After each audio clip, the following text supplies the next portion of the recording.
Our humidity stays in the moderate zone. That begins to change by Sunday and Monday. Our humidity climbs way up. We'll see a morning low tomorrow at 75, so that's going to feel pretty sticky and warm. 97 on Saturday, 98 on Sunday, and a heat index anywhere from 103 to 106. Weather update brought to you by Newcomb & Company, where your comfort is their business. Visit newcombandcompany.com. 3 o'clock check of your money today. Dow Jones is up 6 points to 39,141. Love guarded by Keels, gets a screen, pulls up for three. Got it! Caleb from straight away! Jones with one. Jones puts it up at the buzzer. Yes!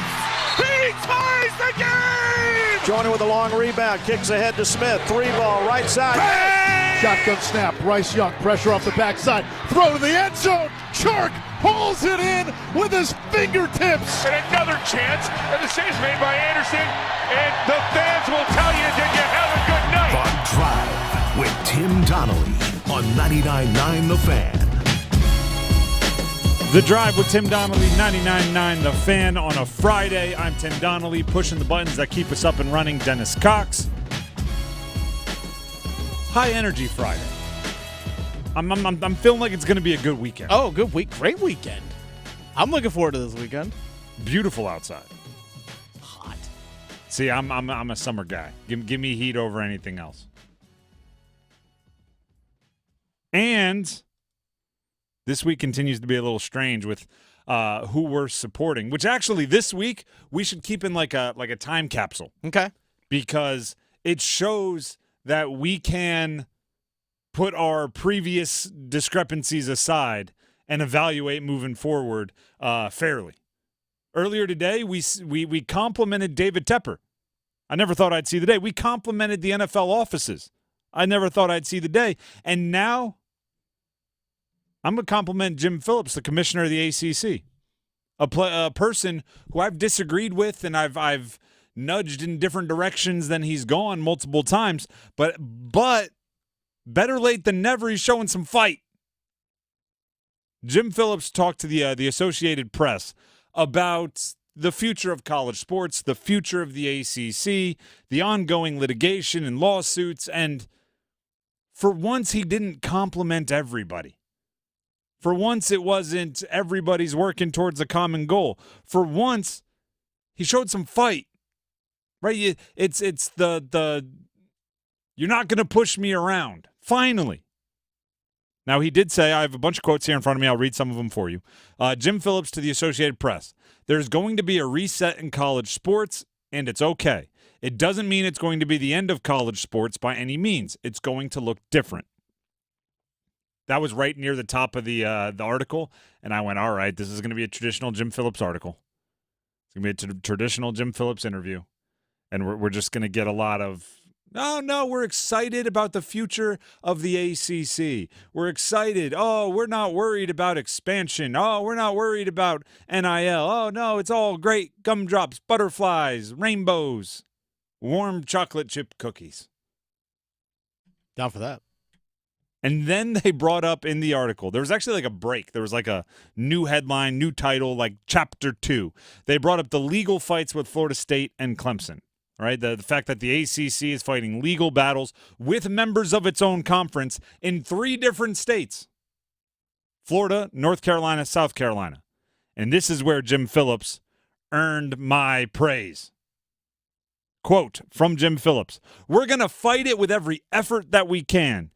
With what has been agreed upon twice, the grant of rights deserves to be executed, and so we have taken that position." End quote. I love that. I love that you are not afraid to look at Florida State and Clemson and say, we're going to fight back. We're not going to settle out of court. We're not going to take the easy way out. We're not going to let you bully us. We're not going to have – remember Florida State posting all those, oh, look at the TV ratings, games of Florida State in the top whatever of ACC. Phillips is saying yes, and what does that mean to me? He continued from Jim Phillips to the Associated Press. So we're going to fight. I'm going to fight. And the courts will ultimately decide. And we believe that everybody knows what was in that contract back then, and it was celebrated, and people were excited. A new network, meaning ESPN. We just lost Maryland, and it was a chance for unity and togetherness and the rest of it. Them's be fighting words. Because every legal challenge that Florida State and Clemson has to do with the legitimacy of the grant of rights. In no uncertain terms right there, he says, not only did you sign it, you celebrated it. Now you're saying it's something that you didn't agree to, or it's something that's unlawful, or it's something that's against this or against that. Mm-hmm. Not only were you a willing participant, you were a cheerleader for it. Yeah, you liked it. And now, because someone else got something better, you want to go change it, and no, we're going to fight. I like that he said it in two different ways. He said, so we're going to fight. Next sentence, I'm going to fight. Jim Phillips has started taking some of this personally. Mm-hmm. I'm not sure he was rooting for Florida State when they were the last team standing in Omaha. I think he's taking this a little personally. Publicly, I'm sure he would say no, and he did in this article. He said, oh, no, we were rooting for Florida State. It doesn't change anything on the field. I think it does. Okay, so that's how it's going to be. He said off the field, the lawsuits are damaging to the league and harmful to the league. He's not wrong there. He's not wrong at all. He's not wrong at all. He's dead on with that. This is what needs to happen. You need to let Florida State and Clemson know, even if it's like a half bluff, you need to let them know there is no easy way out of this. It'll be expensive. It'll be drawn out. We'll appeal everything. We'll spend the necessary money. We'll pay the lawyers billable hours. The only way you get out of the ACC is by doing exactly what is drawn out in the grant of rights, which is paying the exit fee, paying the penalty, paying the $500 million, or winning in court, which might cost you darn near as much. Right? It's it's this show, you're going to get movie references. It's the speech from Gus D'Amato, a.k.a. Al Pacino, in Any Given Sunday. In any fight, it's the one who's willing to fight and die for that inch. This is the ACC saying, we'll die. Right? Win this fight or die trying. The only questions Phillips didn't want to answer, and this was noted in the article, the only questions Phillips didn't want to answer were about the degree to which the ACC would embrace funding from private equity and whether the ACC might consider selling its own name rights. So if we might one day have the Chick-fil ACC. He wouldn't address that, which I actually even kind of like. Because if you address that, it becomes part of the headline. Yeah. If you say, well, we are considering selling our naming rights, and the Big 12 already has come out and said they're going to do it, and we're going to entertain that as well, and maybe we're already in talks with a couple of big, trillion-dollar companies. If he would have said, yeah, you know what, we are exploring the financial viability of taking private equity into either our conference or individual schools, that becomes part of the headline. By not addressing those, by simply saying, you're looking at all areas of revenue, but we're not discussing any of that at this time, it makes the headline, Jim Phillips tells Florida State and Clemson he is going to fight in court. It makes the headline, no settlement is coming, no amicable departure, no, all right, fine, if you pay $300 million, you can get out. It is going the distance. And I think that's the best thing you can do for the ACC. And as I said at the beginning, I'm not sure if I agree that every move that's been made over the last 5 years has been in the best interest of the ACC. This is the way you handle it. You posture, you stand tall, and you say, I don't care if you're Florida State. I don't care, Clemson, if you have 2 national championships in the last decade. And we're talking football there. I don't care. You're members of the ACC. You signed a completely lawful contract willingly twice. And if you don't respect it, You can expect to hear from our lawyers again and again and again and again and again until a judge tells us we're not allowed to contact you anymore. Till we get that, to use the sports analogy, till it's 000 on the clock. A lot of billable hours. The real winner, like I'm acting like the ACC is the real winner here. The real winner is the law firms. Oh, the attorneys? Absolutely. That would be a lot of money from two very rich organizations that have it to spend. The Drive with Tim Donnelly, 99.9 The Fan. Speaking of the ACC, there are trap games on every ACC football schedule. Which are the biggest trap games for UNC, NC State, and Duke? That's next in our series of 99 questions leading up to the college football season, and it's coming up next. Evan, Canty, and Michelle are unsportsmanlike. I believe that dynasties are the most important thing to the success of a sport. I believe sports are at their peak when dynasties exist. I am so anti the idea of the parity in sports and, hey, we go into every single season. We don't know who's going to win it all. We have no favorites. It could be anybody. I hate that. Mornings from 6 to 9 on 99.9 The Fan, the Triangle Sports Leader. Hey, it's Victoria with 99.9 The Fan. It's Men's Health Month, and I'm talking with Dr. Ashish Patel with Wake Med Heart and Vascular. He's an electrophysiologist, and one of the things that you deal with is atrial fibrillation, or AFib. What exactly is that? So atrial fibrillation is the number one most common heart rhythm condition out there, and it, in general terms, is an irregular heartbeat. Our heart has a normal cadence. It goes lub-dub, but when it gets irregular, it's called atrial fibrillation. Now, the problem with that is that it can sometimes lead to strokes, heart failure, and other bad consequences. So we really want to be very careful when we manage our patients and help patients detect AFib when it's happening. And what can a lifestyle change do to help this? It's a huge part of this. So controlling blood pressure, controlling weight. If you have sleep apnea, using your CPAP mask is critical. So lifestyle is a big part of AFib management. Well, if you need more information, head over to Wake Med Heart and Vascular. Just visit wakemed.org. Houston, permission to detach boosters. Negative, Commander. You're off course for the moon. Sensors show something massive on board. Did you bring additional items? Only the new loaded scratch-offs. Those are loaded with $50, $100, $500, and $2,000 prizes. You're on a trajectory towards Mars. Nice. First person on Mars. Take that, billionaires. New loaded scratch-offs from the North Carolina Education Lottery. Massive amounts of prizes. Must be 18 to play. Approximate overall odds of winning range from 1 in 3.8 to 4.88. Problem gambling helpline 877-718-5543. Dear McDonald's, your breakfast menu? Fire. 10s across the board. I could be happy with anything, even though I order the same thing every time.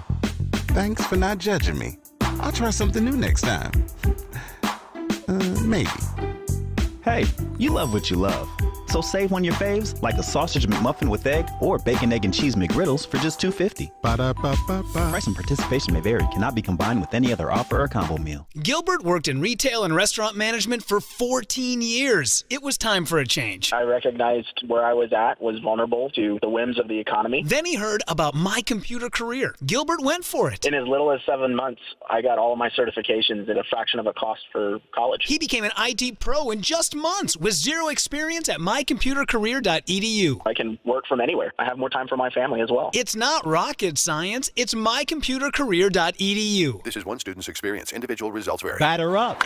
Theater Raleigh presents Bull Durham, a new musical playing Duke University's Reynolds Industries Theater in Durham, September 10th through the 22nd. Based on the classic movie, the film's original screenwriter Ron Shelton has adapted the story for the musical, so you can follow Crash Davis's Durham Bulls story and his romantic love triangle in a new genre. The perfect blend of comedy, drama, and steamy romance. Get your tickets for Bull Durham, a new musical, today. Details and ticket info at theaterraleigh.com. The best things in life, they come in twos. 2 scoops of ice cream, 2 tacos. And now for a limited time, get our best deal of the year. Buy any phone when you switch to Consumer Cellular and get 2 months of service free. That's right, the same fast, reliable nationwide coverage as Big Wireless, now with 2 months free. Proof the best things in life really do come in twos. Visit consumercellular.com or call 1-888-FREEDOM. Second and third month of monthly base service fee waived for new customers with the purchase of a phone and activation by July 31st, 2024. Taxes, fees, and third-party charges will apply. See website for additional details. Your new Total Wine & More in Apex has the largest selection of wines and beers, plus totally low prices and friendly service from our helpful guides. With over 8,000 wines and 2,500 beers, you're sure to find your favorites and something new. You can even order delivery, in-store, or curbside pickup. Find what you love what you find, only at Total Wine & More. Now open in Apex at Beaver Creek Crossings, next to TJ Maxx. Drink responsibly, B21.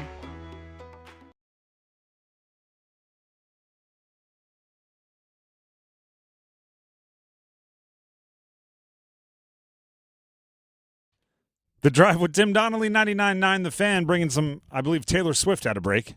Well, cruel summer. What's cruel about it? It's hot out, man. I didn't know you were such an anti nice day outside. No, this is not nice day. It is. Looks nice when you're sitting inside right now, but it is not nice outside. It's hot. When the heat index gets triple digits, no longer nice. Perfect. No. Well played. Nope.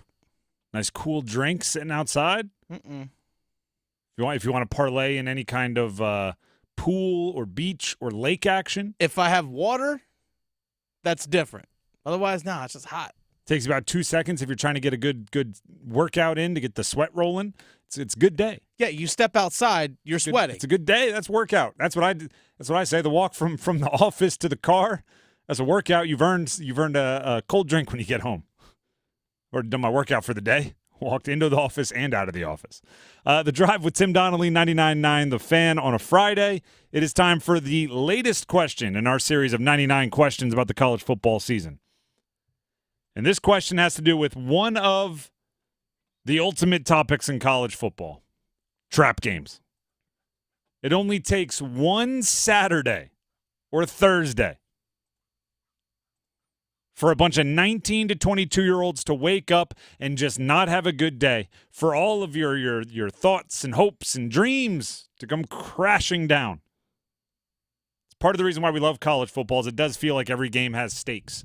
So we've looked at the UNC, NC State, and Duke schedules, and we've identified the trap games, the ones that are most likely to be heartbreakers, the ones that are most like, because if you lose to a good team, there is an element of respect there, right? You showed up. Maybe you were locked in. Maybe you did play your best. They just played better, right? You threw a good pass. Defensive player made a better play. That's a hat tip situation.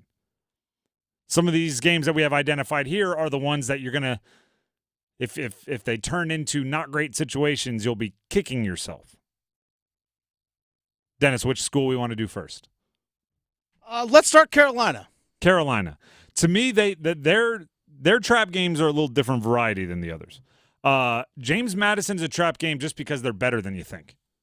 They're a team that if you take 2 seconds and dive into their resume, they're much better than their surface level will say. Right? Their surface level says they were in the FCS 4 years ago. How are they any good? What they're in the Sun Belt? Yeah, we beat up on the Sun Belt. They call themselves the Fun Belt. It's the not so fun belt when they come play us. Then you look at James Madison, you're like, oh, wait, weren't they a top 25 team last year? Don't they return some pretty good talent?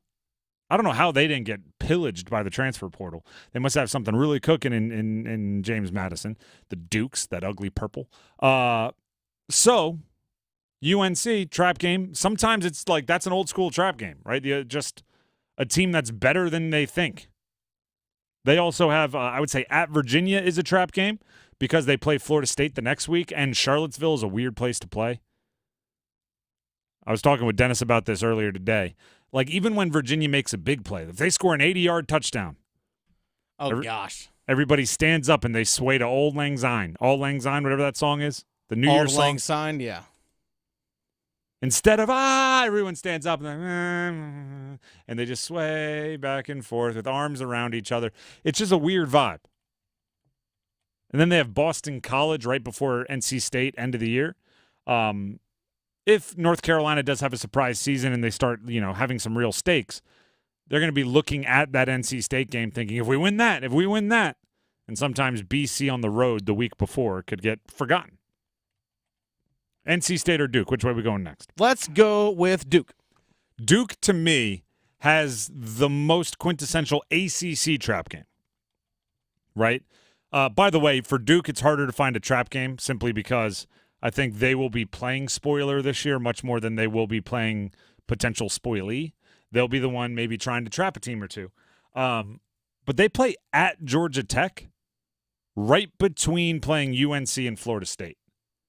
Now, anytime Duke and UNC get together, there's going to be a tension on that game, right? There's going to be a certain level of, you better win this one. And anytime anyone this year plays Florida State, there's going to be a certain level of, you better win this one. Give them your best shot. You're representing the entire ACC against a member of the ACC. And Florida State has been good. So there's that added element. So to drop a Georgia Tech right in the middle, that could be a game that you overlook, a game that you're not ready for, a game that you feel like you could take a rest. And Georgia Tech is easily good enough to smack you around. And then there's NC State. NC State has what I consider the definition of a trap game. This thing is so obviously a trap game that it might almost not be a trap game because NC State is going to be so aware of its possibilities as a trap game. Right? It's like when every single analyst in the world calls someone a draft sleeper, and I'm like, obviously not. Nobody's sleeping on him.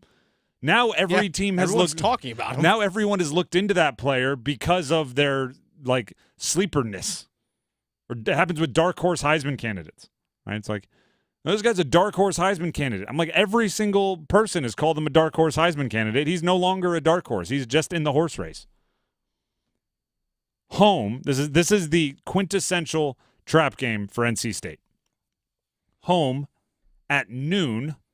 Those noon games are always potential to be a little groggy, right?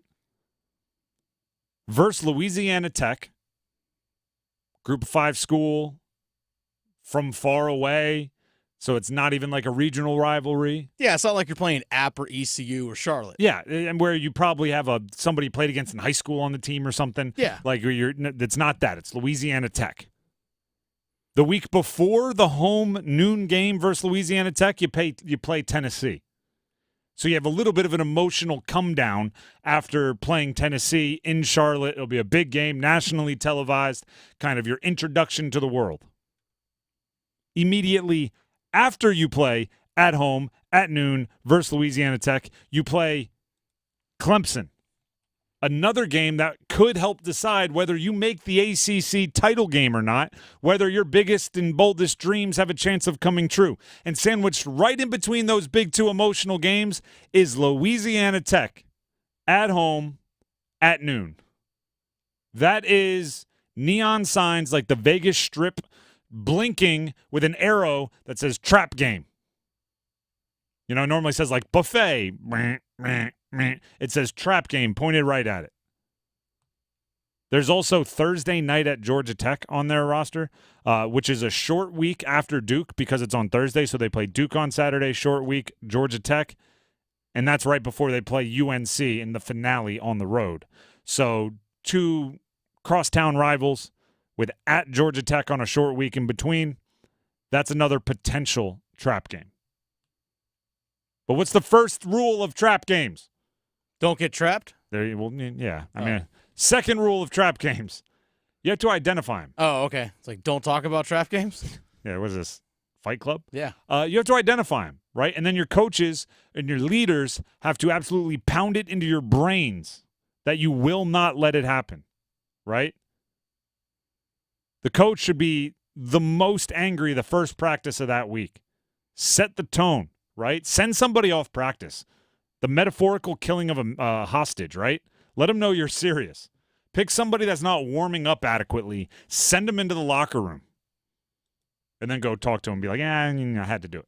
Like you those trap games, once you identify them, once you know they're there, once they're part of kind of your awareness, then you can do the things to make sure they don't happen. So I've identified them for you. Now you just have to make sure you're locked in those weeks. You're welcome. That's the latest question in our 99 series, 99 questions about the college football season series. We do it every single day right about this time, unless breaking news interrupts it. Right now, here's Dennis Cox. Hey, Dennis Cox here with my friends over at Deep River Sporting Clays and Shooting School. Check them out online, deepriversportingclays.com. And a couple things while you're there. One, sign up for their newsletter. It's free because guess what the newsletter gives you? Obviously, a lot of information and stuff in the latest happenings happening at Deep River, but also there's some exclusive offers for subscribers in the newsletter.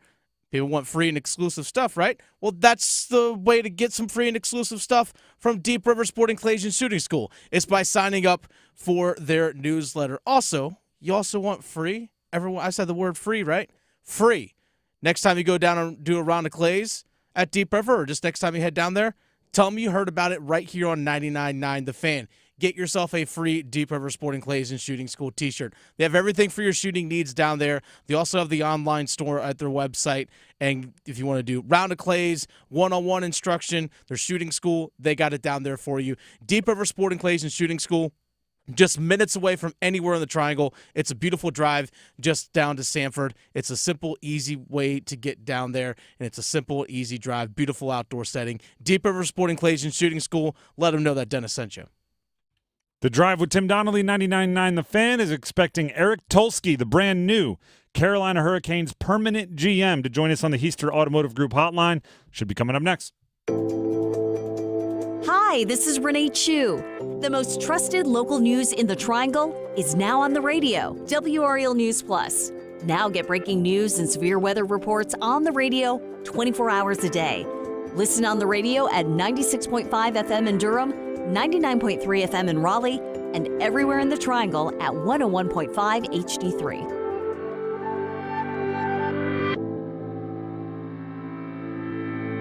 The story of the nurse and the foot pain that nearly brought him down. I feel like I'm giving people their lives back. Robert lived to take care of his patients, but he couldn't do it unless he took care of his foot pain. I have plantar fasciitis. It'll almost put you on your knees. That's how much it hurts. His own recovery started when he got fitted for arch supports at the Good Feet store. Now that I'm pain-free, I can make these people feel better. Can't beat that. Stop by or schedule your free fitting at goodfeet.com. A story of first downs and second chances. Meet former pro football player Michael Robinson. I wanted to keep playing, but my feet hurt. And all those big league experts couldn't help? You have access to anything, but none of it worked. Finally, he got fitted with Good Feet arch supports. Let me tell you something. They work. Now, he recommends Good Feet to anybody. If you move, go to the Good Feet store. The Good Feet store is in Raleigh, Chapel Hill, Fayetteville, and other locations across North Carolina. Visit goodfeet.com to book your appointment today, or just stop by the store nearest you. It's bow time. Listen up, because we've got some big news to share. You might want to sit down for this. Bo Sauce is back at Bojangles. If you think you missed it, just imagine how our Supremes must have felt. Because there's no better sauce to pair with our crispy golden chicken Supremes. They're already boldly seasoned to perfection, but add Bo Sauce and you can taste a truly legendary combination that will make you want to yell, "It's Bo time!" So don't wait. Grab a Supreme and dip into some Bo Sauce. It's Bo time. There's no time like Bo time. Time to stop whatever you're doing to satisfy your craving for flavor with a Bojangles Chicken Supremes dinner. Choose a 3-piece or 4-piece Supremes dinner. Get your choice of fixin', a biscuit, and legendary iced tea. And don't forget the sauce for dipping, because Bo Sauce is back. That's right, Bo Sauce is back. Hungry for flavor and value and love the Bo Sauce? Then it's Bo time. Hey y'all, happy summer from Oak City Customs. We have a lot of cool things happening, including new offerings on custom sun sails, pergolas, outdoor tables and furnishings, raised garden beds, and so much more. All fully customizable and available in any size. We also are now hosting official shop tours for you to experience this unique fabrication process in person. Come visit us or check us out further at oakcitycustoms.com. We look forward to meeting you. Get bonus days to save during Window Nation's semi-annual sale now through June 30th. Get 50% off all windows along with no interest for 5 years, plus a bonus 10% savings when you schedule an estimate at 866-90NATION or windownation.com. Whether it's the future of college football or my love for the Ryder Cup, it's all found in the Best of the Adam Gold Show podcast, brought to you by Coach Pete at Capital Financial Advisory Group. Visit us at capitalfinancialusa.com. Did somebody say free diamond bracelet? That's right. Diamonds Direct is expanding upon their best offer yet. Make any purchase this month and receive a free diamond tennis bracelet valued at $2,000. That's right. Any engagement ring, any diamond necklace, any timepiece. Purchase any item valued at $10,000 or more and receive a stunning diamond tennis bracelet at no extra cost. Every purchase of $10,000 or more qualifies. So hurry into Diamonds Direct. Your chance to get a free tennis bracelet ends June 30th. Details at diamondsdirect.com. It's Men's Health Month. Time to check under the hood and take stock of some things, and to talk about some important topics like testicular and prostate health. About 1 in 8 men will be diagnosed with prostate cancer in their lifetime. In fact, it's the most common cancer in men behind skin cancer, and about 34,000 men die from prostate cancer each year in the United States. Don't become a statistic. Schedule your preventative screening today. Arise, the Urology Clinic for Men and Associated Urologists of Cary have got you covered. Our board-certified urologists can get you checked out and help with any urology-related conditions you may be dealing with, from low testosterone to kidney, prostate, and bladder functions, to name just a few. So make your appointment today at arisetheclinicformen.com. The best way to tackle preventable health problems is early detection and treatment, so don't ignore your health. Be proactive and schedule your screening today for you, for your family, for your future. Let's get this done at arisetheclinicformen.com.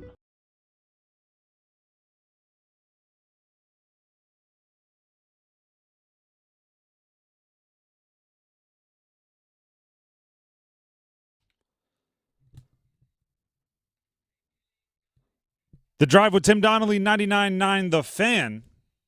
Excited to welcome for the first time as the permanent GM of the Carolina Hurricanes to the Heister Automotive Group hotline and the Drive as a show, Eric Tulsky. Eric, thank you very much for taking the time to jump on the show. I'm sure this week has been a busy one for you, and we'll start there. What has the first few days as the permanent GM of the Canes been like for you? What have you spent your time focused on? Been a lot of time on the phone right now, talking to other teams, talking to agents, trying to figure out what we can do.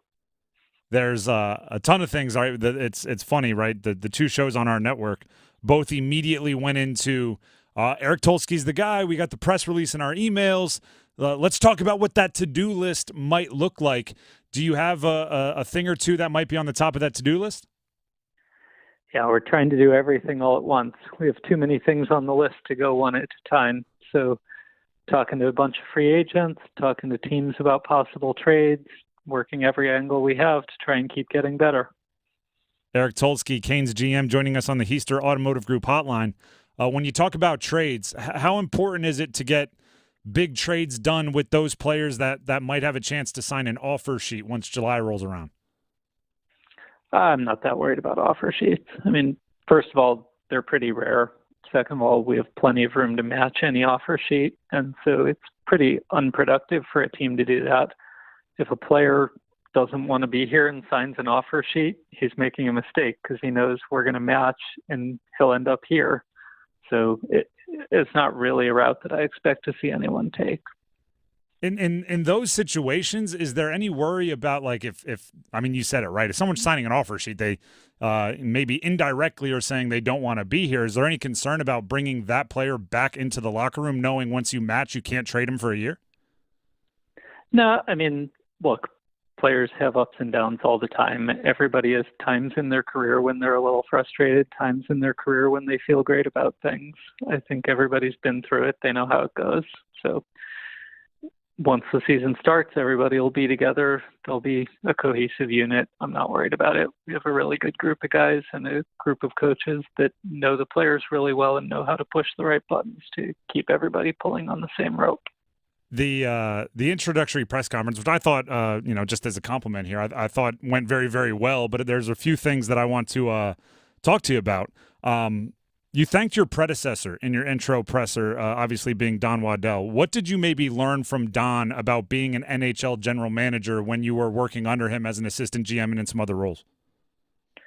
Yeah, I learned a lot from him. I mean, it was probably the closest I've seen firsthand to daily conversations with other teams, with interactions with the staff, just getting that observation firsthand of somebody who's done it for a long time and been successful, and seeing how they operate was really good experience for me. Another line from the presser that I saw get the rounds on social media, and I'm sure you did as well, is we didn't hire ChatGPT to be the next GM. There is this reputation, and your resume, when you look at it, there are a whole bunch of words. I don't pretend to be the smartest guy in the world, but I don't even understand some of the words and the patents that you hold and all those sort of things. There's this reputation that you're a numbers guy, super analytics, human calculator. Does that bother you at all, that that's kind of how maybe your first impression has come across to certain factions of the fan base? No, I mean, it's not a surprise. It's what they know me for, right? It's what I did before I started working for the team, and so it's how they've seen me. But I've been with the team for 10 years now. I've spent 4 years leading a pro scouting group. I've been leading the salary cap and contract group. I've done a lot more. They just haven't seen it. So it's natural to associate me with the work that they've seen me do. And, you know, it's okay. I didn't get promoted to this role because they thought we needed to turn everything over to data. I got promoted to this role because they believed I could do it. And in addition to that, and by the way, we're talking with Eric Tulsky, brand new Carolina Hurricanes permanent GM, being promoted from assistant GM to replace Don Waddell. Kind of in addition to that, you mentioned in your presser that you need to make at least one hire. Do you have a specific role or qualifications that you're looking for that new hire and what they would be filling? We're still working out a staffing plan. There are a couple different places where we could stand to strengthen the front office. And so figuring out how much of that will be internal shifting and how much of it will be external hiring is still on my to-do list. Which, and I completely respect it. That to-do list, daunting, because it seems like with every, we're just from the outside, and every single time that we bring up something else, it just seems like be another thing added to the to-do list. Is it daunting to take over a job like this with so many things, pressing needs right on your front doorstep? Yeah, I mean, it's certainly been a busy month. There's no doubt about that. But look, it's fun. I'm enjoying it. So you got to roll with it. Is there is the hay in the barn when it comes to the draft? Do you have a good idea of what's going on there? Because, like I said, on your front doorstep, that's just another thing. Yeah, so Darren York, our assistant GM, runs the amateur scouting group, and he does a fantastic job, and that group performs at a very high level. I don't think anything will change on that side. I will be sitting in on those meetings just like I always do, but largely entrusting him to make the decisions about what our list should look like. One of the things you got done as an interim GM is actually an excellent way to endear yourself to our show immediately, because we're big fans of Jalen Chatfield, and we wanted to see him stick around, and you settled on that 3 years, $3 million per contract. What was it like negotiating with him? Was did you have full autonomy as the interim, and how do you end up with that particular deal? Yeah, I don't think anything changed with the title, so that was not an issue. Negotiation, look, he's a great player, and he's developed a lot and grown a lot in his time here, and that meant he was due for a big raise.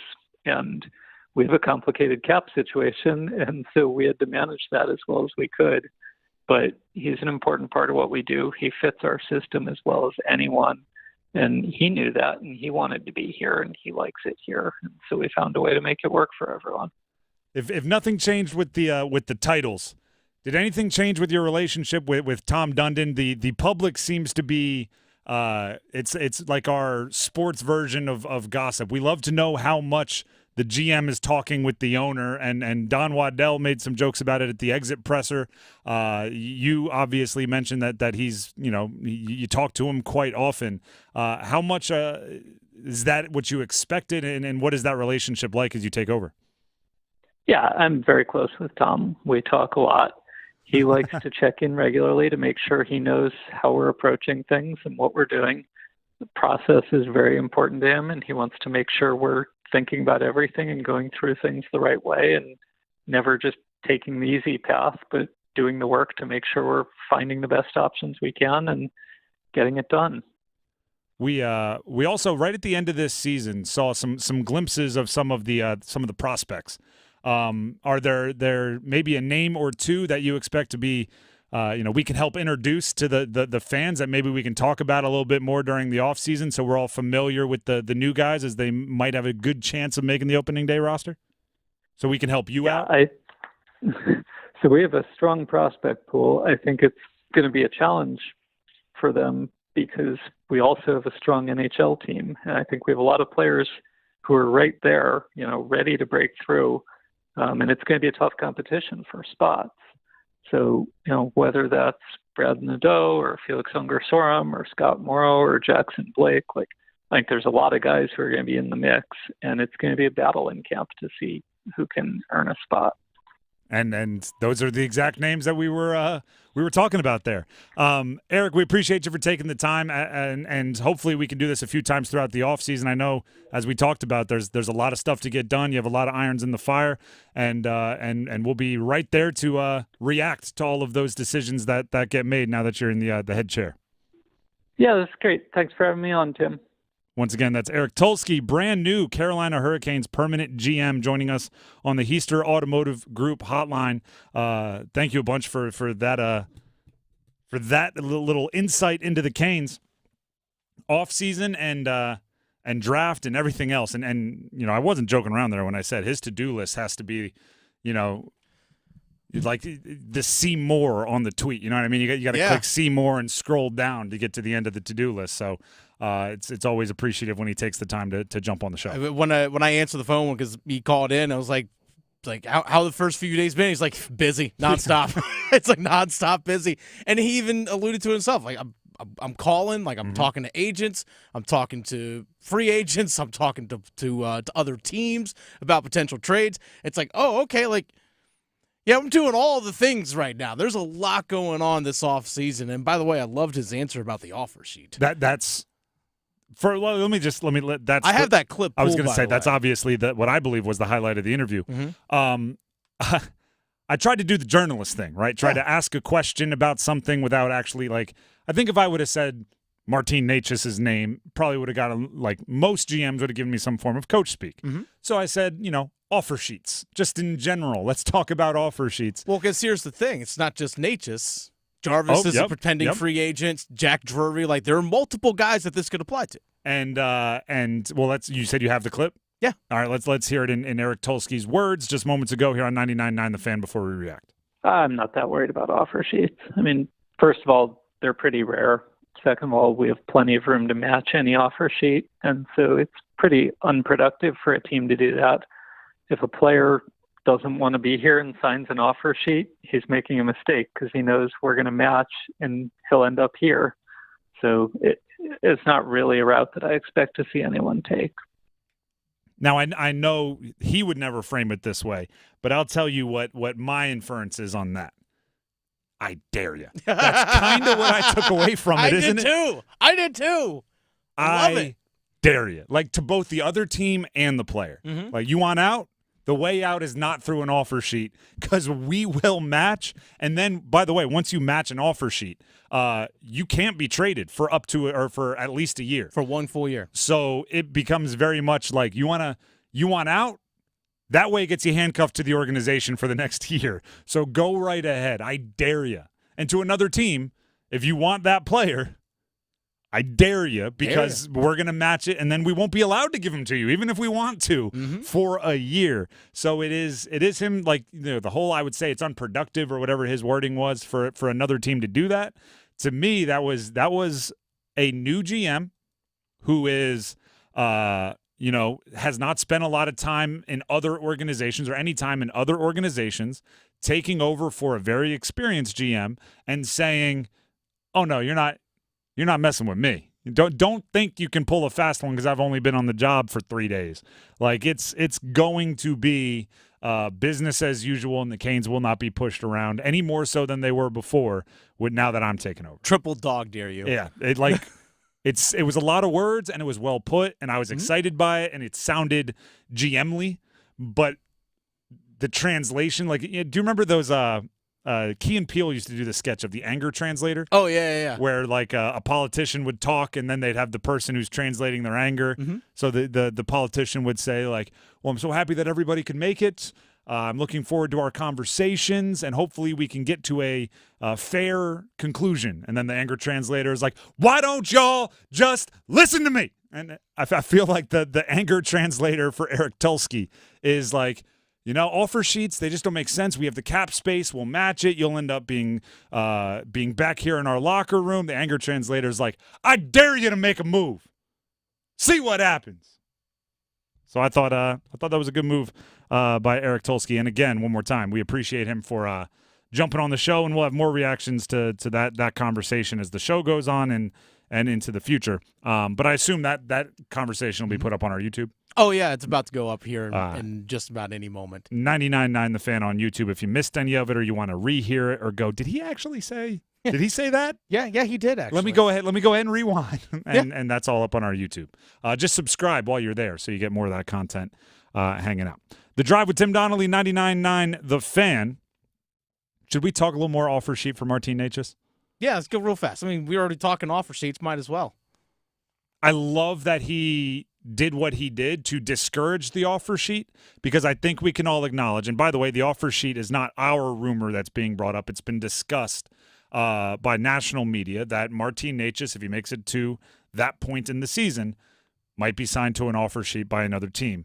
And the range in which that offer sheet would come in would mean that if he goes to the other team, if the Canes don't match, they would get back a first, a second, and a third. That's our estimation. Or they could just match the contract, and then he would have to stick around. And as you heard me mention, it would be a full year that he would not be allowed to be traded. He would be a member of the Canes.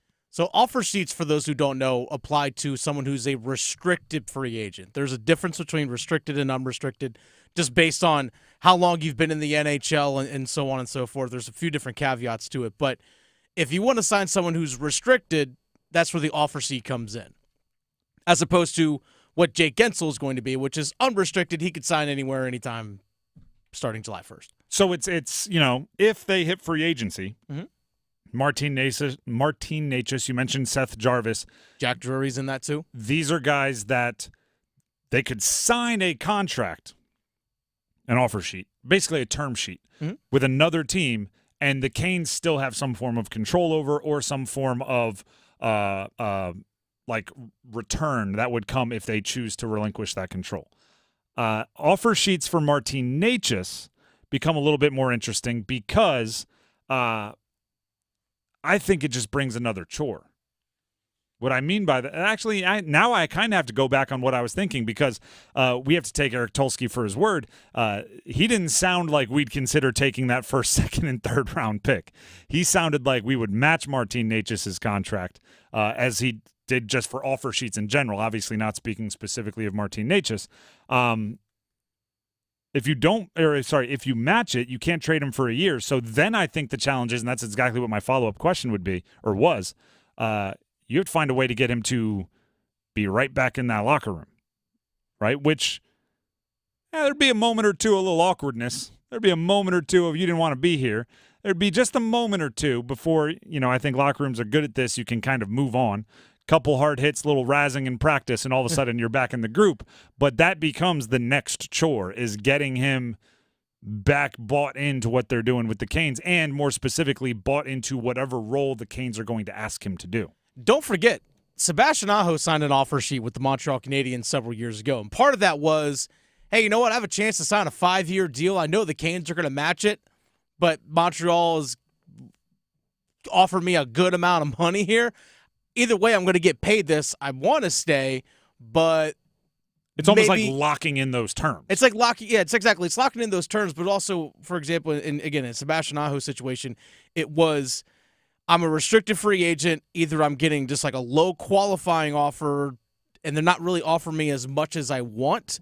This is a way for me to get more from Carolina in the short term. And that's essentially what he did. It's like, you know what? I'm willing to re-sign with Carolina. This other team's going to help me basically facilitate doing that. And here's why I like the move from Tulsky. Here's why him posturing to say we are going to match the offers makes sense, right? Here's why. Because getting those picks back makes everything a little bit more messy. A, You're not sure if you're going to be able to draft a player that's as good or as impactful as Martin Necas, but you know you're not going to draft somebody who is as immediately impactful as Martin Necas because the draft's you're going to bring in prospects, they're going to take time to develop, probably spend time in the AHL, whatever, somewhere overseas, college, depending on who you draft. So in a team that's win now, which the Canes are as win now as anyone in the league, they want to get back a more immediate impact player, right? Immediate impact asset. So if Martin Necas signs a offer sheet and the Canes don't match, they get back the first, the second, and the third. I believe that just adds a more complicated situation because then you have to try to trade picks, right? Whatever picks you want to use now that you have more of them for an immediate impact player. So you're essentially adding a middleman, adding another task that you don't want to do, which makes it so much more obvious that you just don't want to deal with offer sheets at all. And they are rare, by the way, which Tulsky pointed out. But also, like, we have examples. Aho, Kokiniemi. Like, we have examples, and that's just, Canes players under the age of 27 that have signed them. So it's not like they're completely and totally impossible. It just makes it a little bit more interesting. And I do like the posturing from Tulsky. The Drive with Tim Donnelly, 99.9 The Fan. From one hire to another hire. The Canes went internal for their GM. The Lakers went external with their head coach, J.J. Redick, yesterday. That hire became public. We talked about our initial reactions. But I wanted to revisit it with the reality setting in a little bit. Here's why the consequences could be so big if this doesn't go well. There is safety in the conservative pick for something like a head coach. There is PR safety. There is player relations safety in taking a retread coach, somebody that maybe an assistant coach that had a tremendous amount of success. There's safety in that. Going into left field to hire somebody with no coaching experience that recently played, has been in the media, if it doesn't work out, the 2020 hindsight is going to be brutal. If J.J. Redick doesn't work out with the Lakers, it's going to be, why did you even think this would work out? Because it's such a left field hire. If you hired, the top assistant off of the Nuggets, and I don't know who that would be, but if just generically the top assistant off of the Nuggets, if it doesn't work out, it's like, yeah, but he's the top assistant off of the everyone would have expected it to go better. Mm-hmm. If you hired some retread head coach that won a championship in the early 2000s and it doesn't work out, you're like, well, we hired a championship coach. Everyone can understand that, right? Yeah, so Doc Rivers. Yeah, if you hired Doc Rivers, it's like, we hired Doc Rivers. Who would have expected? You hire J.J. Redick and it doesn't go well. It's like, yeah, I probably should have seen this one coming. And in a league where players and especially stars have so much power, so much autonomy, think about what that mindset does to somebody like Anthony Davis. If J.J. Redick doesn't work out in the first month or two, right, that just doesn't start hot. You don't think Anthony Davis is going to be like, you really thought this would work?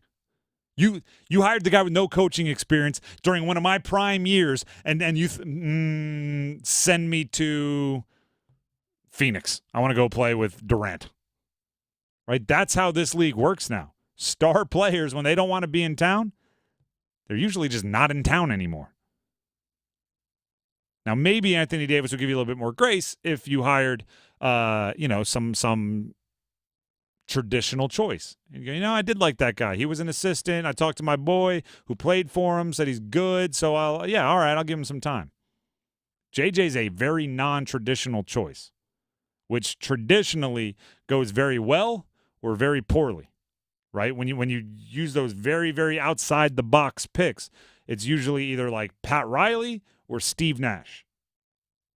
Their tenures as coaches literally could not be more different. Steve Nash is back to like playing in charity soccer events, and Pat Riley is still racking up playoff wins and championships 4 decades later. Which one is J.J. Redick? I can tell you which one the Lakers hope he is. It's not Steve Nash. The Drive with Tim Donnelly, 99.9 The Fan. As I said earlier, thank you to Eric Tulsky, and that conversation will be up on our YouTube page shortly, 99.9 The Fan. So if you missed any of that, you can check it out there, or That'll be an overdrive starting at – that'll probably lead things off, right? 6 o'clock on Overdrive. If you want to catch that, you can tune in right here to 99.9 The Fan.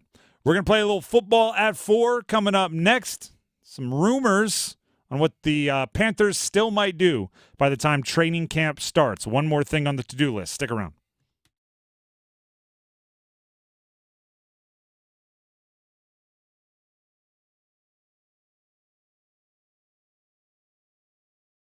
Move your sports day forward. We're not talking about a year here. We're talking about 10 days. This team is going to look different. You've heard the promos that we run for the show about how this team has played itself into more pay, how these players have played themselves into more pay, and what's fair and what's not. Just be prepared. The Eric Tulsky era is now upon us. Get set up. Join Next Up with Paul Ihander. Mornings at 9 on 99.9 The Fan, the Triangle Sports Leader.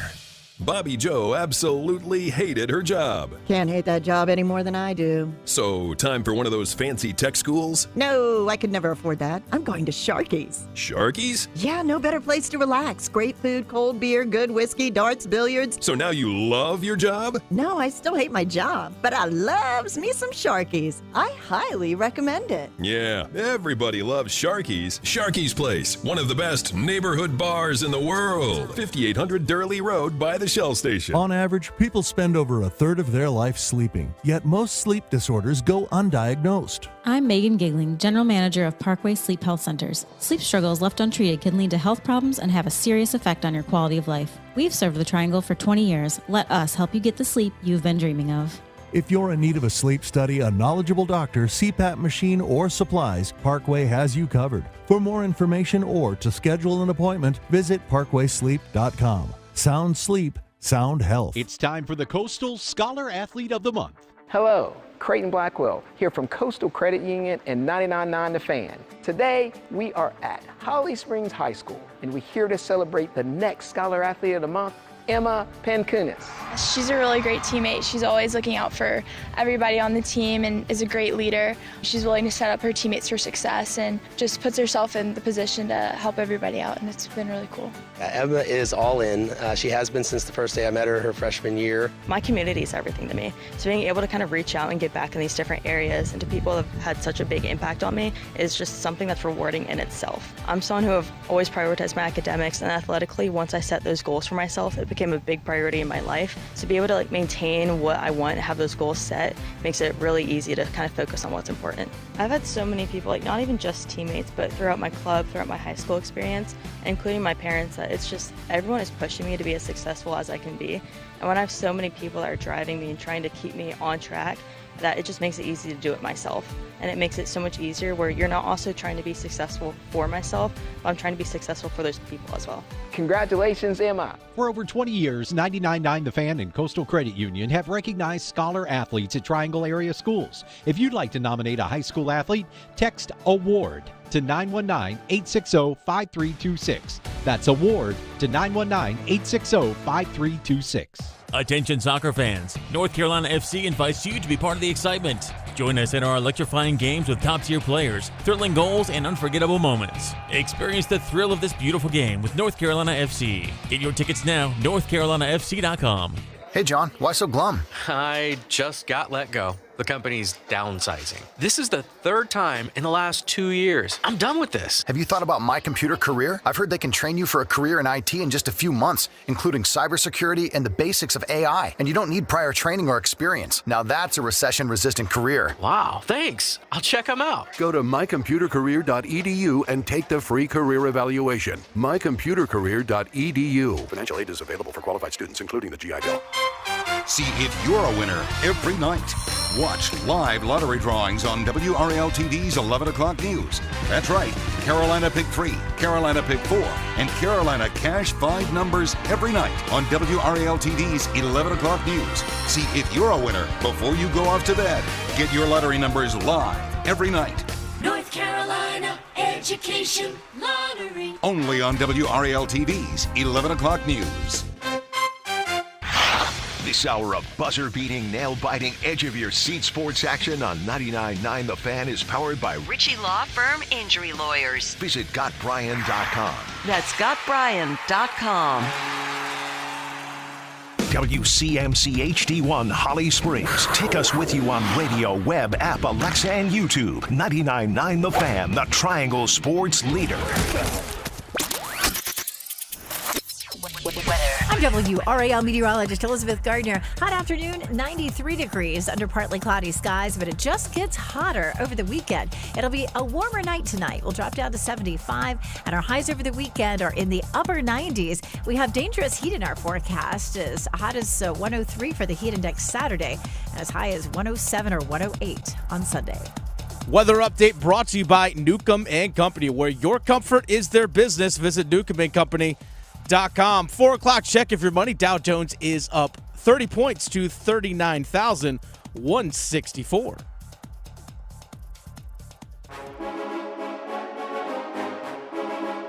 Let's move the chains. Time for football at 4. The Drive with Tim Donnelly, 99.9 The Fan. It is time for football at 4. Set your watch by it every single day at 4 o'clock.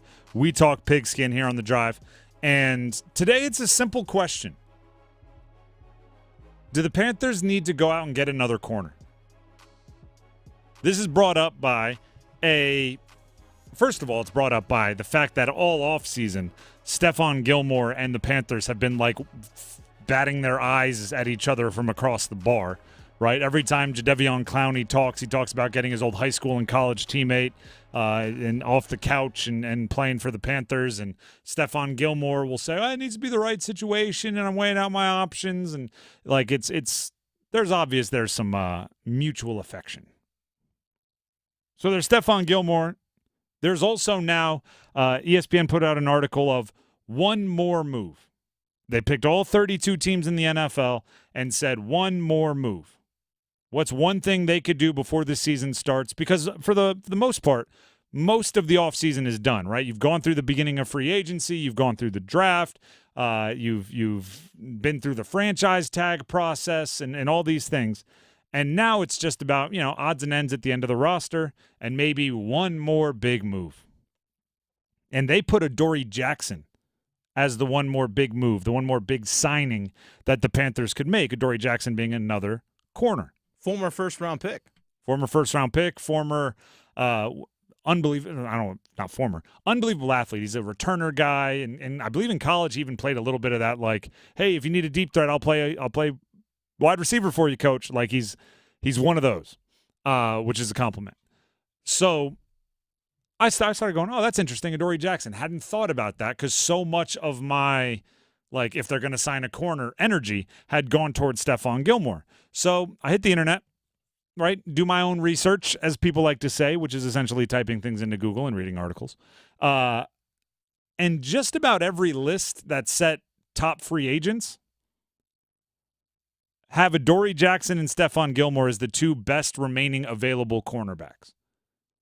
So I'm looking at it and going, all right, if those are the two guys that everybody's kind of hinting they should go get, it might have less to do with those players and more to do with everyone feels like they need a corner. And those two happen to be the best available corners. So I love them, right? It's I need a big man, and the best big man on the market is name your DeAndre Ayton. It's like suddenly I'm really into DeAndre Ayton. Really all you need is a 7-footer.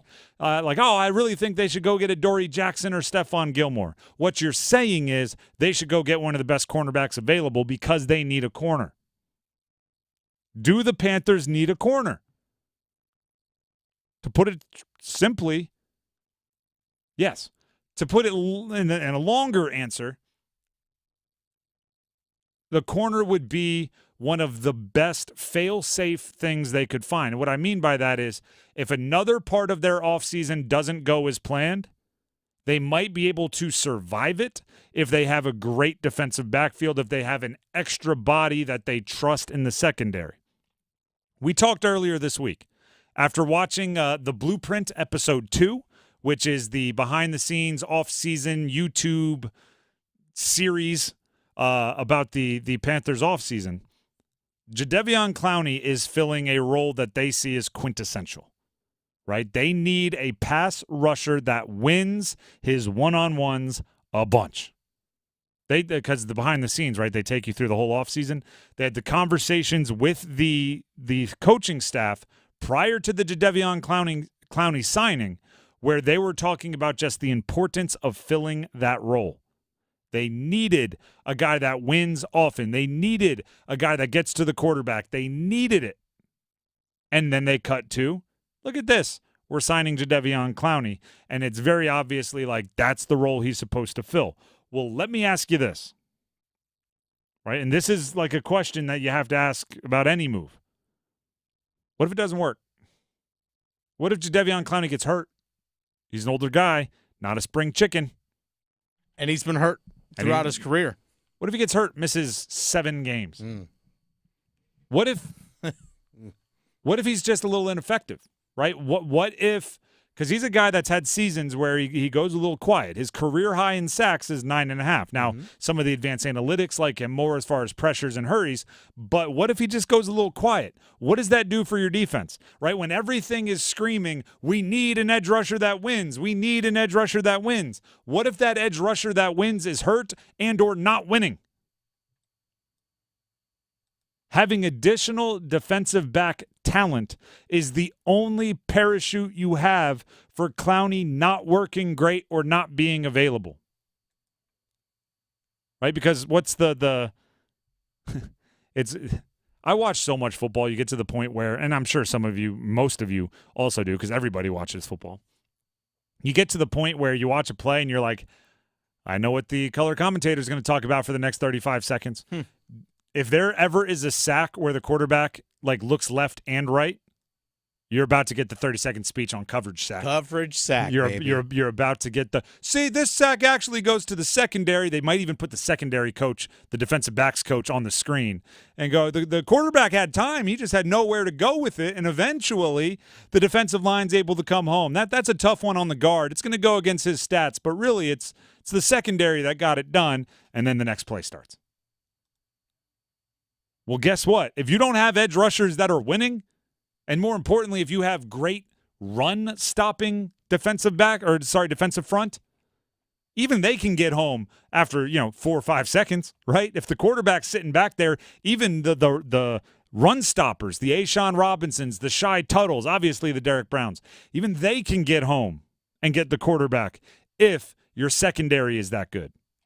So let's say J.C. Horn's playing lights out, and somebody like Adoree Jackson or Stephon Gilmore is playing really well, and Dane Jackson and Troy Hill are doing their job in the nickel, and Xavier Woods is playing well, and Jordan Fuller, the other safety, is playing well, or any combination of 5 of those 6 that I read. If they're playing well, suddenly the absence of that player that you needed, the absence of that player that you thought you had in Jadeveon Clowney, isn't a death sentence to your defense. It's simply a higher degree of difficulty for your defense. The secondary and the edge rushers are connected probably as much as any positions other than like quarterback and receiver or running back and offensive line. They help each other a ton, right? The cornerbacks love it when quarterbacks have to get rid of the ball quickly because they're being pressured. Yeah, I don't have to cover so long? Easy, deal. They love bad throws made in split seconds before you get your head taken off. They love that. Same is true in reverse. Edge rushers love when the quarterback can't find anywhere to go with the ball. That's why corners and edges get paid so much darn money, because they work together to do the most important thing in a defense, which is stop the pass. It's modern football. So what, do they need Adoree Jackson or Stephon Gilmore? Yes. Yes. But not because I don't like their corners, because I don't like their edge rushers. And it's connected. Like that's the way you think about it. And I think also as well is like you can't trust J.C. Horn to stay healthy for a full season because he hasn't done it yet. That's when you get to catastrophic. If J.C. Horn gets hurt, you don't bring in this corner, and your edge rush isn't getting the job done, suddenly, hey, we were 4th in yards last year given up by the defense. We were 4th best in the league. Turns into, hey, we were 24th best in the league. Yeah. And giving it turns quick if you have a little bit of attrition to 2 important positions. Yeah, there's no depth There's no depth really back there. It's like, all right, we get to DiCaprio Boodle. Which is a fantastic name. Great name. I need more of that in my life. DiCaprio Boodle. If he the smiles will stop as soon as you're done saying it, and you say DiCaprio Boodle. You're like, DiCaprio Boodle. Then the play starts and you're like, ooh, never mind. It's not funny anymore.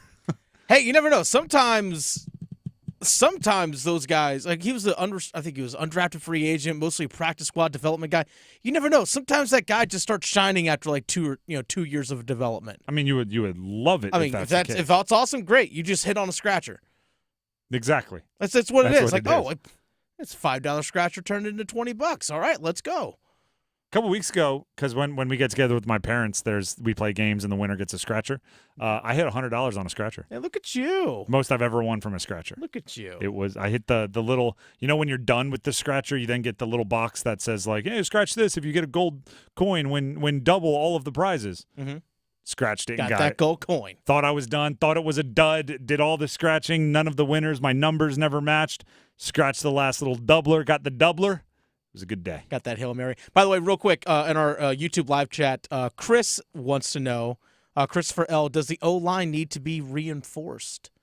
They did. Yeah, they did get reinforced. Robert Hunt, Damian Lewis, that's $153 million worth of contracts starting at the 2 guard positions, 4 and 5 year contracts.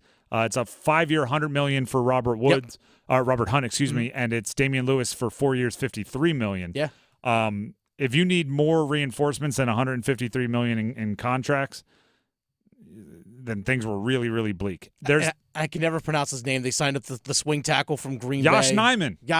Yeah, I can never pronounce his name. I only know that because I covered him at Virginia Tech. Okay, that makes sense. But they signed him to back up swing Iquanu and Moten and Brady Christensen coming back. Brady Christensen's been getting some run at center. Yeah. And obviously Austin Corbett expected to be the starting center. Mm-hmm. So Ike Iquanu would be the question mark. But as you mentioned, maybe with Josh Nijman as the, hey, if this isn't going well 6-7 weeks in, we have a guy that, by the way, Josh Nijman, I think Aaron Rodgers last year in Green Bay started like 10 or 11 games for Green Bay. May have even been blindside protecting for Aaron Rodgers. He was. So, he's a swing tackle brought in as a backup, but it's not like he has no bona fides. I imagine Aaron Rodgers is not easy on his left tackle when it comes to expectation. So he's done some things in this league. The Drive with Tim Donnelly, 99.9 The Fan. Tim Donnelly here for Window Nation. Window Nation is extending its semi-annual sale. And let me tell you why that's so exciting. They are exactly what you're looking for, exactly what I'm looking for when it comes to the people you trust to work on your house. I don't know about you, but there's something about working on the windows or like the roof in my house where I have to trust you implicitly. Because if I get you to fix my oven, a couple days later the oven stops working, darn, I have to order out and call you back out here to fix your job. But if I call you to work on my windows and the windows are faulty, I'm going to learn that in the middle of the night. I'm going to learn that during a rainstorm, and I'm going to learn that and it's going to be a bigger problem, and it's not going to be like, oh, darn, I have to order out. It's going to be like, oh, darn, all of this water is coming into my house, and moisture is not what you want to deal with. So Window Nation comes in, and they simply explain to you why they use the best quality materials and sealants and caulking and their vinyl, why it's all the best of the best for that reason. They don't want you to have to deal with that. Why they have such experienced installation staffs, why they have a 50-point inspection on every window before it leaves the factory, and why they have a 20-point installation inspection on every window. It's for that reason, right? If I'm bringing you into my house, if you're going to work on the part of my house that keeps me separated from the outside elements, I have to trust you, and they came in, gave the presentation to me and my wife, and trust is probably the best way I can describe it. So give them a call for their semi-annual sale, which means you get all that trust, you get all that quality installation, but it's 50% off all window styles. That's 50% off all window styles plus zero interest payments for 5 years. And an additional bonus if you schedule your appointment this week. It's an additional bonus if you schedule this week. So go ahead and give them a call, 866-90-NATION to schedule today. That's 866-90-NATION. Or you can visit windownation.com to schedule. Again, that's available now, windownation.com. Panthers.com. When we come back, Stanley Cup Game 6 tonight. What are we expecting? And who on the Panthers is way older than you thought? Stick around. We're jamming your June with championships. The NBA Finals. It's an 18th title for the Celtics, the 2024 NBA champions.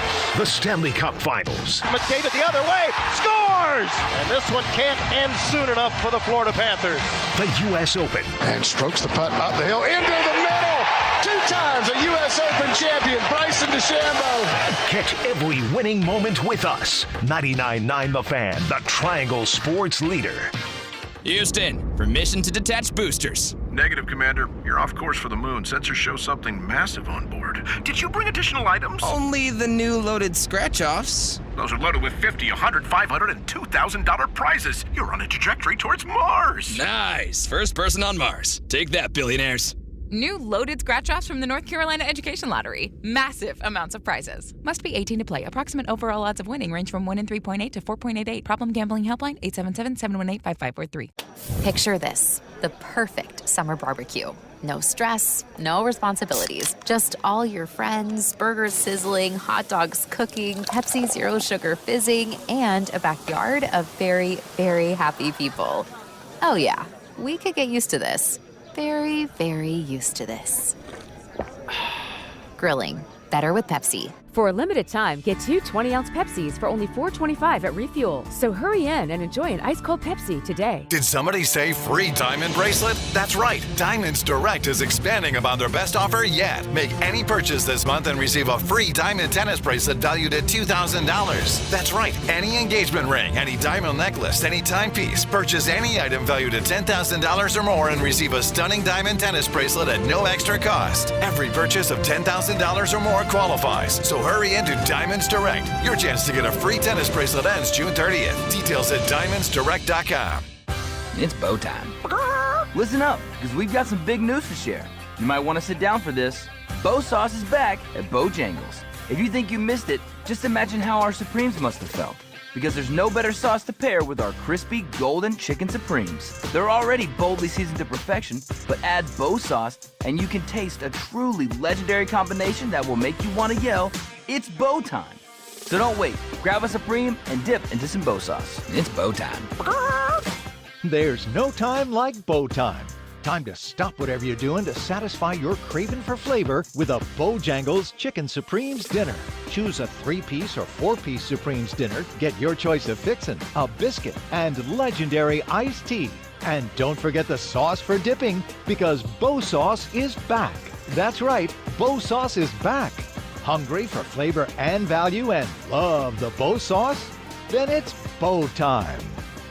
Getting quality employees to fill positions in your company is essential, but finding those people can be a major hassle unless you use ZipRecruiter. ZipRecruiter makes finding quality people a breeze. ZipRecruiter's advanced technology identifies candidates with the right skills, sends you great matches, then you can easily invite them to apply. 4 out of 5 employers who post on ZipRecruiter get a quality candidate within the first day. See for yourself.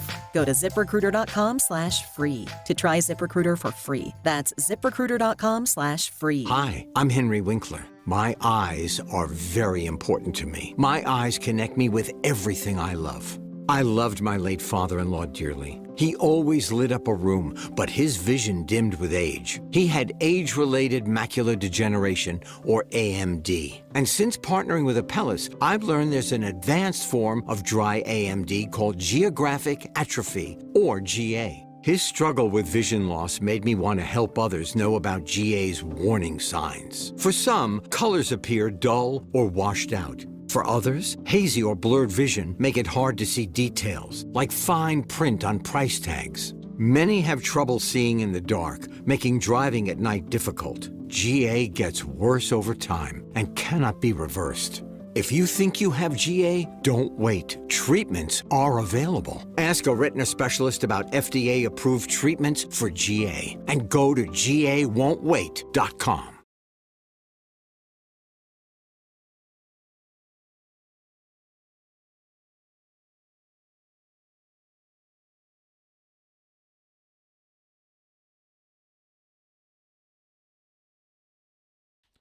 The Drive with Tim Donnelly, 99.9 The Fan. Text MUSIC, MUSIC, to 919-860-5326 to enter for a chance to win a pair of tickets to see Alanis Morissette with special guests Joan Jett and the Blackhearts and Morgan Wade at Coastal Credit Union Music Park on June 27th. That is keyword MUSIC, MUSIC, to 919-860-5326 for your chance to win Alanis Morissette tickets. Again, Coastal Credit Union Music Park on June 27th. Now, Stanley Cup Game 6 tonight. Didn't think we'd be here, yet here we are. And all I know about this one is it's set up to be wildly entertaining. Right? And if you're a Canes fan out there, I know part of you is a little bitter watching it because you thought it was going to be you. Part of you is a little bitter watching it because the Panthers run the same system and they're up 3-2, and they're the team that eliminated you last year. And I get it. I hear you. I'm with you on a lot of it. But now that the Oilers have done what they've done over the last 2 games, which is explode on the attack, and Connor McDavid has exploded on the attack for 8 points in the last 2 games alone, and he's breaking records. If my team isn't going to be there, I want the 2 teams that are there to at least feel like they're deserving. Right? If my team isn't going to make it, I want to make sure the teams that do make it feel like there's a reason. And the last 2 games have meant the Oilers are there. Obviously, the Panthers being ahead 3-2. There's a reason there. Now we all get to root for the most exciting thing in sports, a Game 7. But so much of it comes down to one gentleman, Connor McDavid. And can the Panthers find a way to slow him down? Do you know what's probably easy is the wrong word. Do you know what's probably the easiest way for the Panthers to slow down Connor McDavid? Hurt him? I'm like, I don't know. You're going full Nancy Kerrigan out here? I know. Make sure he doesn't get to the arena. Is that what we're trying to go at here, Tim? I think it's Bob. Well, yeah. I think that's the one where it's like McDavid's going to get his opportunities, right? He's going to get his angles. He's going to make his moves. If Bobrovsky can get back to the way he was playing in games 1 through 3, you're not going to lock anybody down that's as good as McDavid, but I think Bobrovsky can be the guy that kind of neutralizes him just enough. And then you have to do your part and go score goals and all those sorts of things. But to me, the biggest difference between 1, 2, and 3, there's actually 2 differences, right? The biggest difference between games 1, 2, and 3, which were all wins by the Panthers, and games 4 and 5, which were wins by the Oilers, there's one on each side. One, Connor McDavid obviously took it to another level in games 4 and 5. The other is Bobrovsky became human in games 4 and 5. Right? He went from obviously the Conn Smythe. He went from, oh gosh, no one can compete unless you have an elite goaltender. Even if you have a guy like Connor McDavid, you can't hold up against one of the best goaltenders playing their best hockey. And suddenly it's like, well, he gave up 6 goals per game since the 3rd period of game 3. Like it's gotten there. Right? And I'm big on trying to watch the teams that do their best, that are playing their best, that are in the finals, and seeing what you can parse and take away and bring back to your squad. I'm not sure there's a lot of schematic changes that I'd be paying attention to in this series from this point forward. At a certain point, it's about the Jimmies and Joes rather than the X's and O's. Right? If Paul Maurice wanted to, he could shift up a line or two. He could move a guy here, move a guy there. Fact of the matter is, some individuals, Barkov or otherwise, are going to have to take on the personal challenge of doing their best to hold back that monster of Connor McDavid. The fact of the matter is, Bobrovsky's going to have to play better, right? It's not like Paul Maurice has to call him in and go, all right, today the strategy, stop the puck. You sure? Oh, are you sure, Coach? All right. No, yeah. It's smart that we've gone away from that adjustment of not stopping the puck that we used in games 4. Like that's okay. Yeah, we're with it. Like that's not a thing, right? It's the, at a certain point, you just got to let the players decide who wins and who loses the game. And that's where I think, this Stanley Cup postseason has gotten. Either someone on the Panthers, Bobrovsky or otherwise, is going to step up and decide we're not going to lose, we're not going to go to a Game 7, or Connor McDavid is going to continue to just throw more and more and more of the city of Edmonton onto his back and try to carry them to glory. That's it. And honestly, there's a decent part of me that's why I was so upset when the Canes were eliminated. Because I'm looking around at their best players going, no, this is the moment where you start putting people on your back. Right? It's the, basketball's just a better analogy for it, but it's the Kobe thing, right? Yeah, I had two guys on me. I took the shot anyway. Why? Because I wanted to be the guy that made or missed the shot. And quite often he was the guy that made the shot, right? There's a certain point where your best players just have to decide, it's on me. And we're at that point in the finals. We are at that point in the finals tonight. And it's part of the reason why it's going to be such a fun game to watch. And if the Florida Panthers just quit giving up shorthanded goals, maybe you'll win. I don't know. Kind of reminds me of the Hurricanes played the New York Rangers, giving up a lot of shorthanded goals, not scoring on the power play, and your goaltending all of a sudden got a little, And yeah, where does that sound familiar? Exactly my point. So what you're saying is the Panthers should go to Pyotr Kochetkov. Did I get my wires crossed there? I got my wires crossed. I think actually you're spot on that. That's fair. The Drive with Tim Donnelly, 99.9 The Fan. I was listening to a podcast with Adam Theilen. By the way, Adam Theilen, I try to play this game every now and then. Mm-hmm. I try to predict which football players are trying to set themselves up to go into a booth or a studio show or starting their own podcast when their career is over. Adam Thielen's that guy. Adam Thielen's trying to he'll give you an interview, man. Oh yeah. He's been making the rounds a little bit lately. I was listening to a podcast with Adam Thielen. He was on PMT. And he just casually kind of threw in there. He's like, I think I'm the oldest wide receiver in the NFL. And right now, that feeling that so many of you are having, which is, no, I had that same feeling. I went, there's no way. He's like 33. By the way, I'm 33, so I definitely don't want him to be the oldest wide receiver in the NFL. I'm going like, there's no way. He's foolish. Terrell Owens is still in the league, isn't he? So I looked it up. I just typed, I went to oldest wide receiver in the NFL. And StatMuse, by the way, does a pretty good job with it. StatMuse has it out there. And sure enough, last season, Adam Thielen was the 6th oldest wide receiver in the NFL. And to my knowledge, the 5 above him are not in the NFL going into 2024. Adam Thielen is the oldest wide receiver in the NFL. And even more surprising, he's 33. There's no wide receivers in the NFL that are 32. The second oldest wide receiver in the NFL is Keenan Allen, who's 31. Adam Thielen is 2 years clear, essentially, and he's about to turn 34 in like a month. He's 2 years clear of every other wide receiver in the NFL when it comes to age. Savvy vet.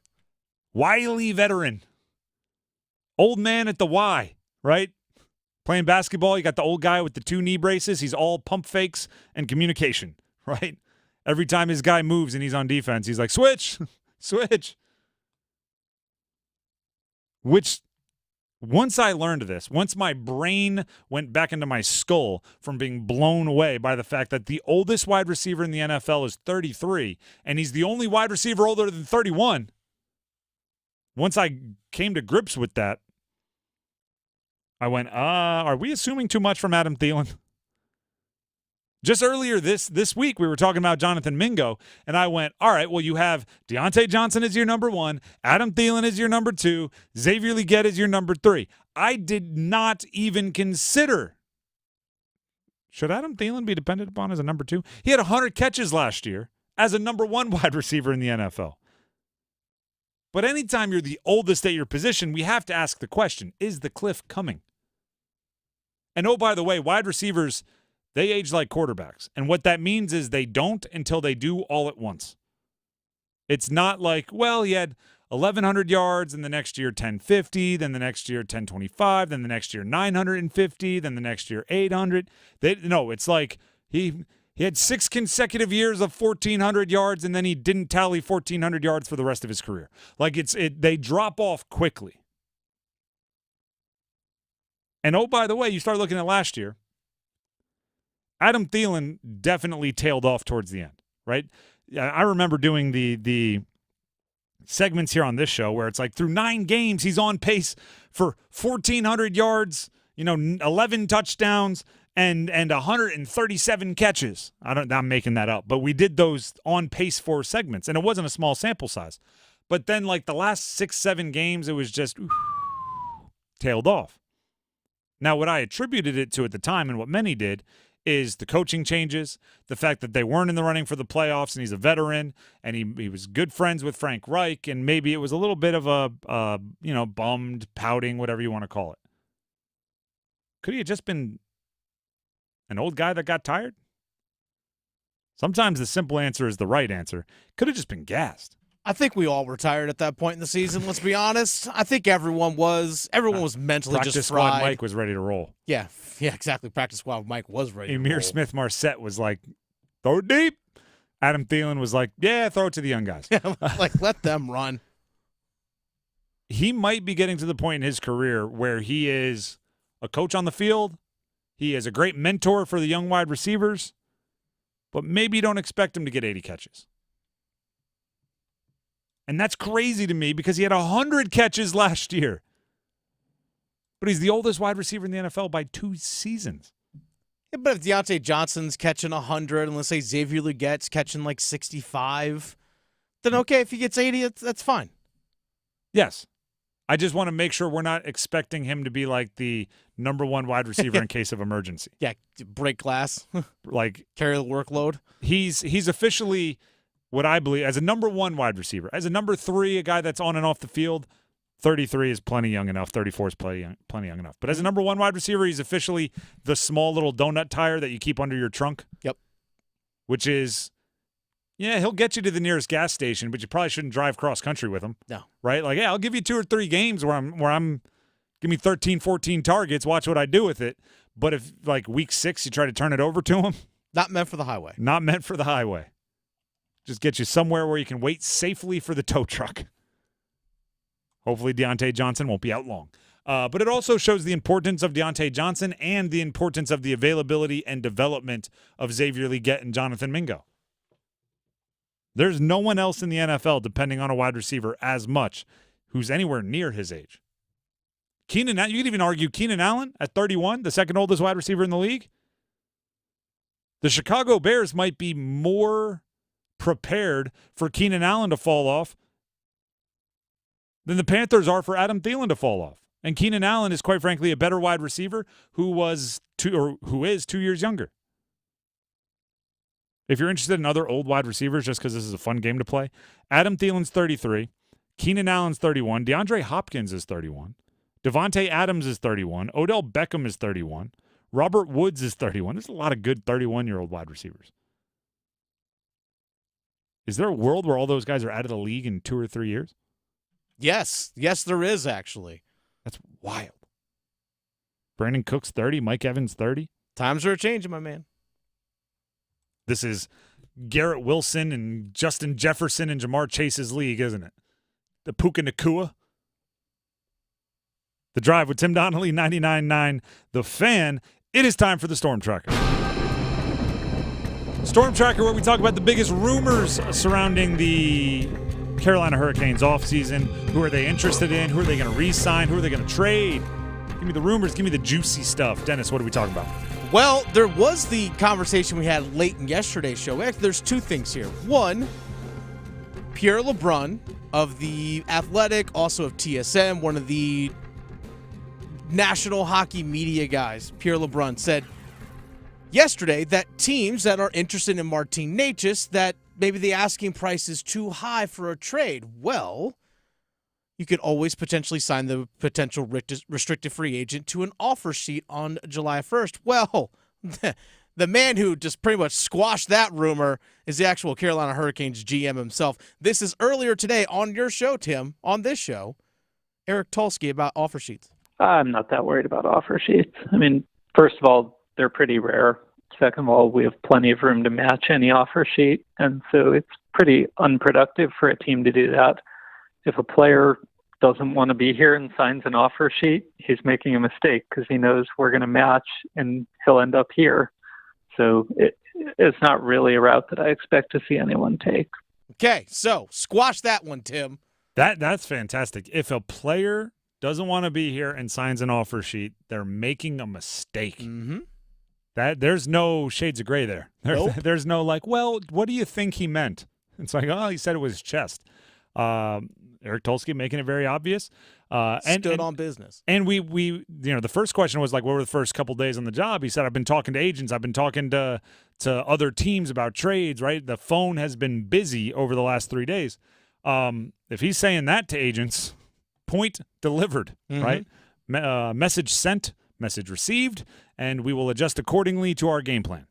Okay, so that's part of the Martin Necas rumor, right? Well, what about pending free agent, unrestricted free agent, Jake Guentzel? No offer sheet worries when it comes to him because there's no option for an offer sheet for the guy. Either you sign the guy or you don't. Oh, gosh, if only.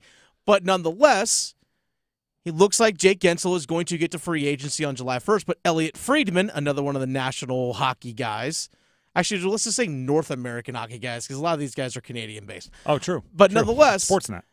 Friedman said, hey, guess what? Vancouver, very much interested in Jake Guentzel, but don't rule out the Canes. Now, Vancouver and on Guentzel, how high would they go? They would have to go high. There's no question to me that they would have to go high. I think, obviously, I think they would be interested, but I think what I'd be curious to see is how high they'd be willing to go. I mean, I've heard Carolina is still in this.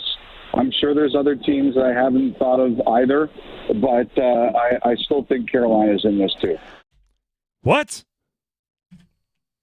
I still hear Carolina's in this? Let's go. That's the first time in days, if not weeks, I've heard someone seriously discuss the possibility of Jake Guentzel returning. There's been a lot of quiet on the Jake Guentzel front, which is kind of surprising because he's the big fish in the pond in free agency. And the Canes still, there was talk about trading away the rights to Jake Guentzel so someone else could give him that extra 8th year. Which could still happen. But usually once those discussions happen, you've taken yourself out of the running to sign him, right? You're just trying to get something of any kind in return, right? Give us a middle-round pick. This would be a complete change, and the Canes still, as of right now, are the team that has the option to give him the 8th year when everyone else would have to settle for the 7th year. I feel a little bit like Lloyd Christmas, Jim Carrey's character in Dumb and Dumber? Should. Where I'm going, what are the chances? 1 in a million? So you're telling me there's a chance. It doesn't take much from Elliot Friedman there to get me fully back on the bandwagon to try to get Jake Guentzel to stay in Carolina. All he had to say was maybe Carolina's still in. And I'm like, what? Sound the alarms. We're back in business, boys. Jake Guentzel, let's get him back. They're still in it. There it is. 8th year. The 8th year. The 8th year. That's what I'm clinging to. You can give him the 8th year. No one else can give him the 8th year. Come back, Jake. We want you back, Jake. And I mean, just think about what that does. Then if you move on from Teuvo Teravainen and Martin Necas, you're not replacing half of your top 2 lines. If you move on from Teravainen, you move on from Necas, you move on from Guentzel, suddenly it's Aho, Svech, and Jarvis, and they're standing around there looking like, ooh. Where is everybody? We early? It's like when one of your college roommates move out and you realize they owned all the furniture, and it's suddenly you're standing there and you're looking around like, the couch was his too, huh?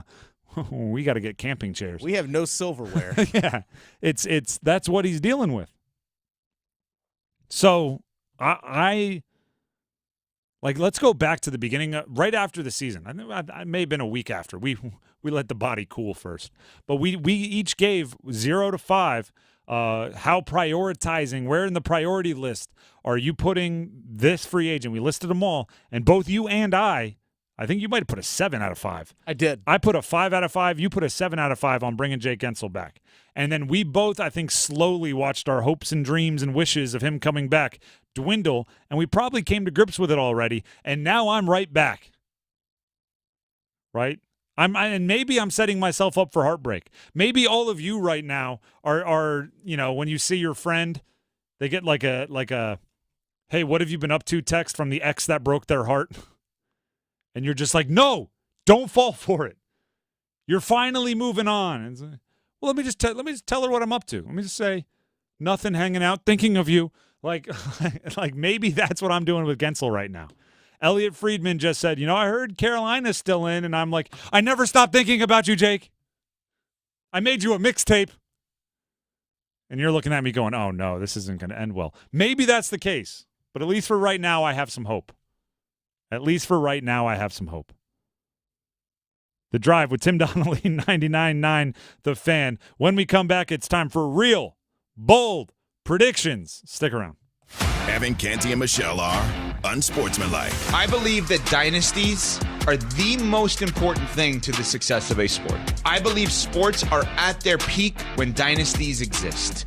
I am so anti the idea of the parity in sports and, hey, we go into every single season. We don't know who's going to win it all. We have no favorites. It could be anybody. I hate that. Mornings from 6 to 9 on 99.9 The Fan, the Triangle Sports Leader.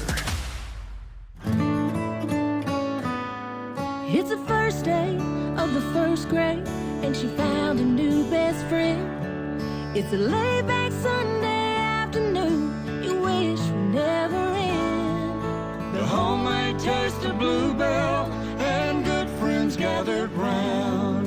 The good old days are being made right now. Bluebell has a great sense of timing, like bringing out Southern Blackberry Cobbler ice cream in time for summer.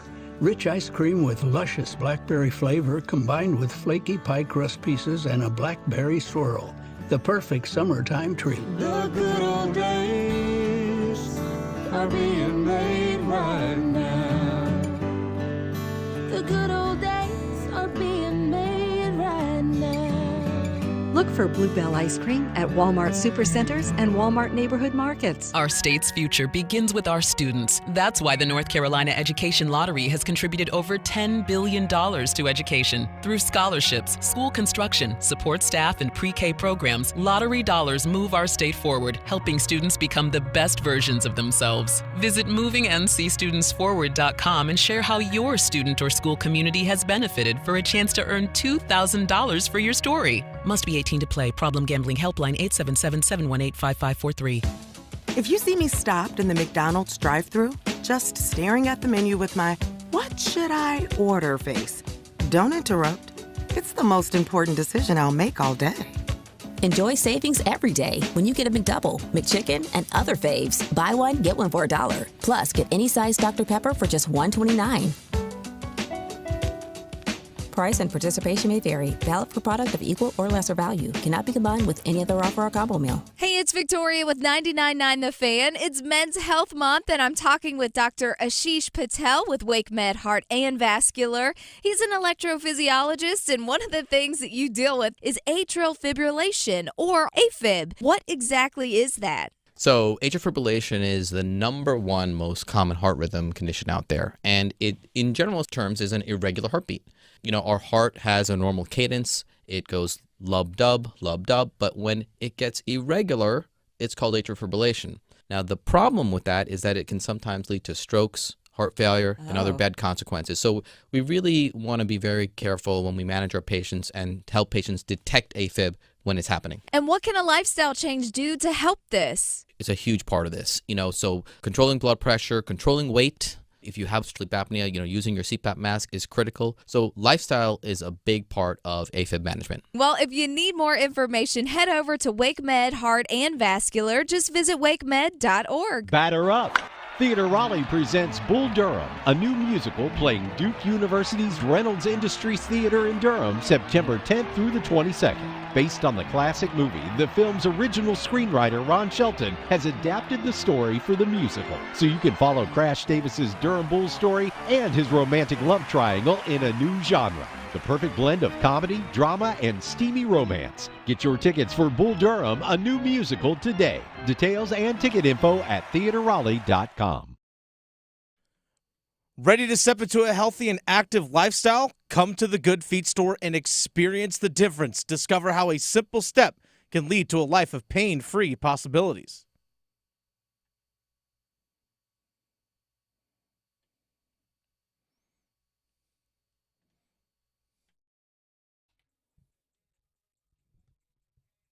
The Drive with Tim Donnelly, 99.9 The Fan. It is time for Real Bold Predictions. This is the part of the show where, unlike everywhere else in sports media, we do bold predictions correctly. Real, authentic, certified. Most places, they just say, it's a bold prediction. And there's no checks. There's no balances. There's no secondary certification. So you might get away with like, I have a bold prediction. I think Connor McDavid's going to get a point tonight. Everyone's like, well, he had 4 in each of the last 2 games. It's not bold. Here, we have what we call the not bold enough buzzer, and we also have the bold enough bell.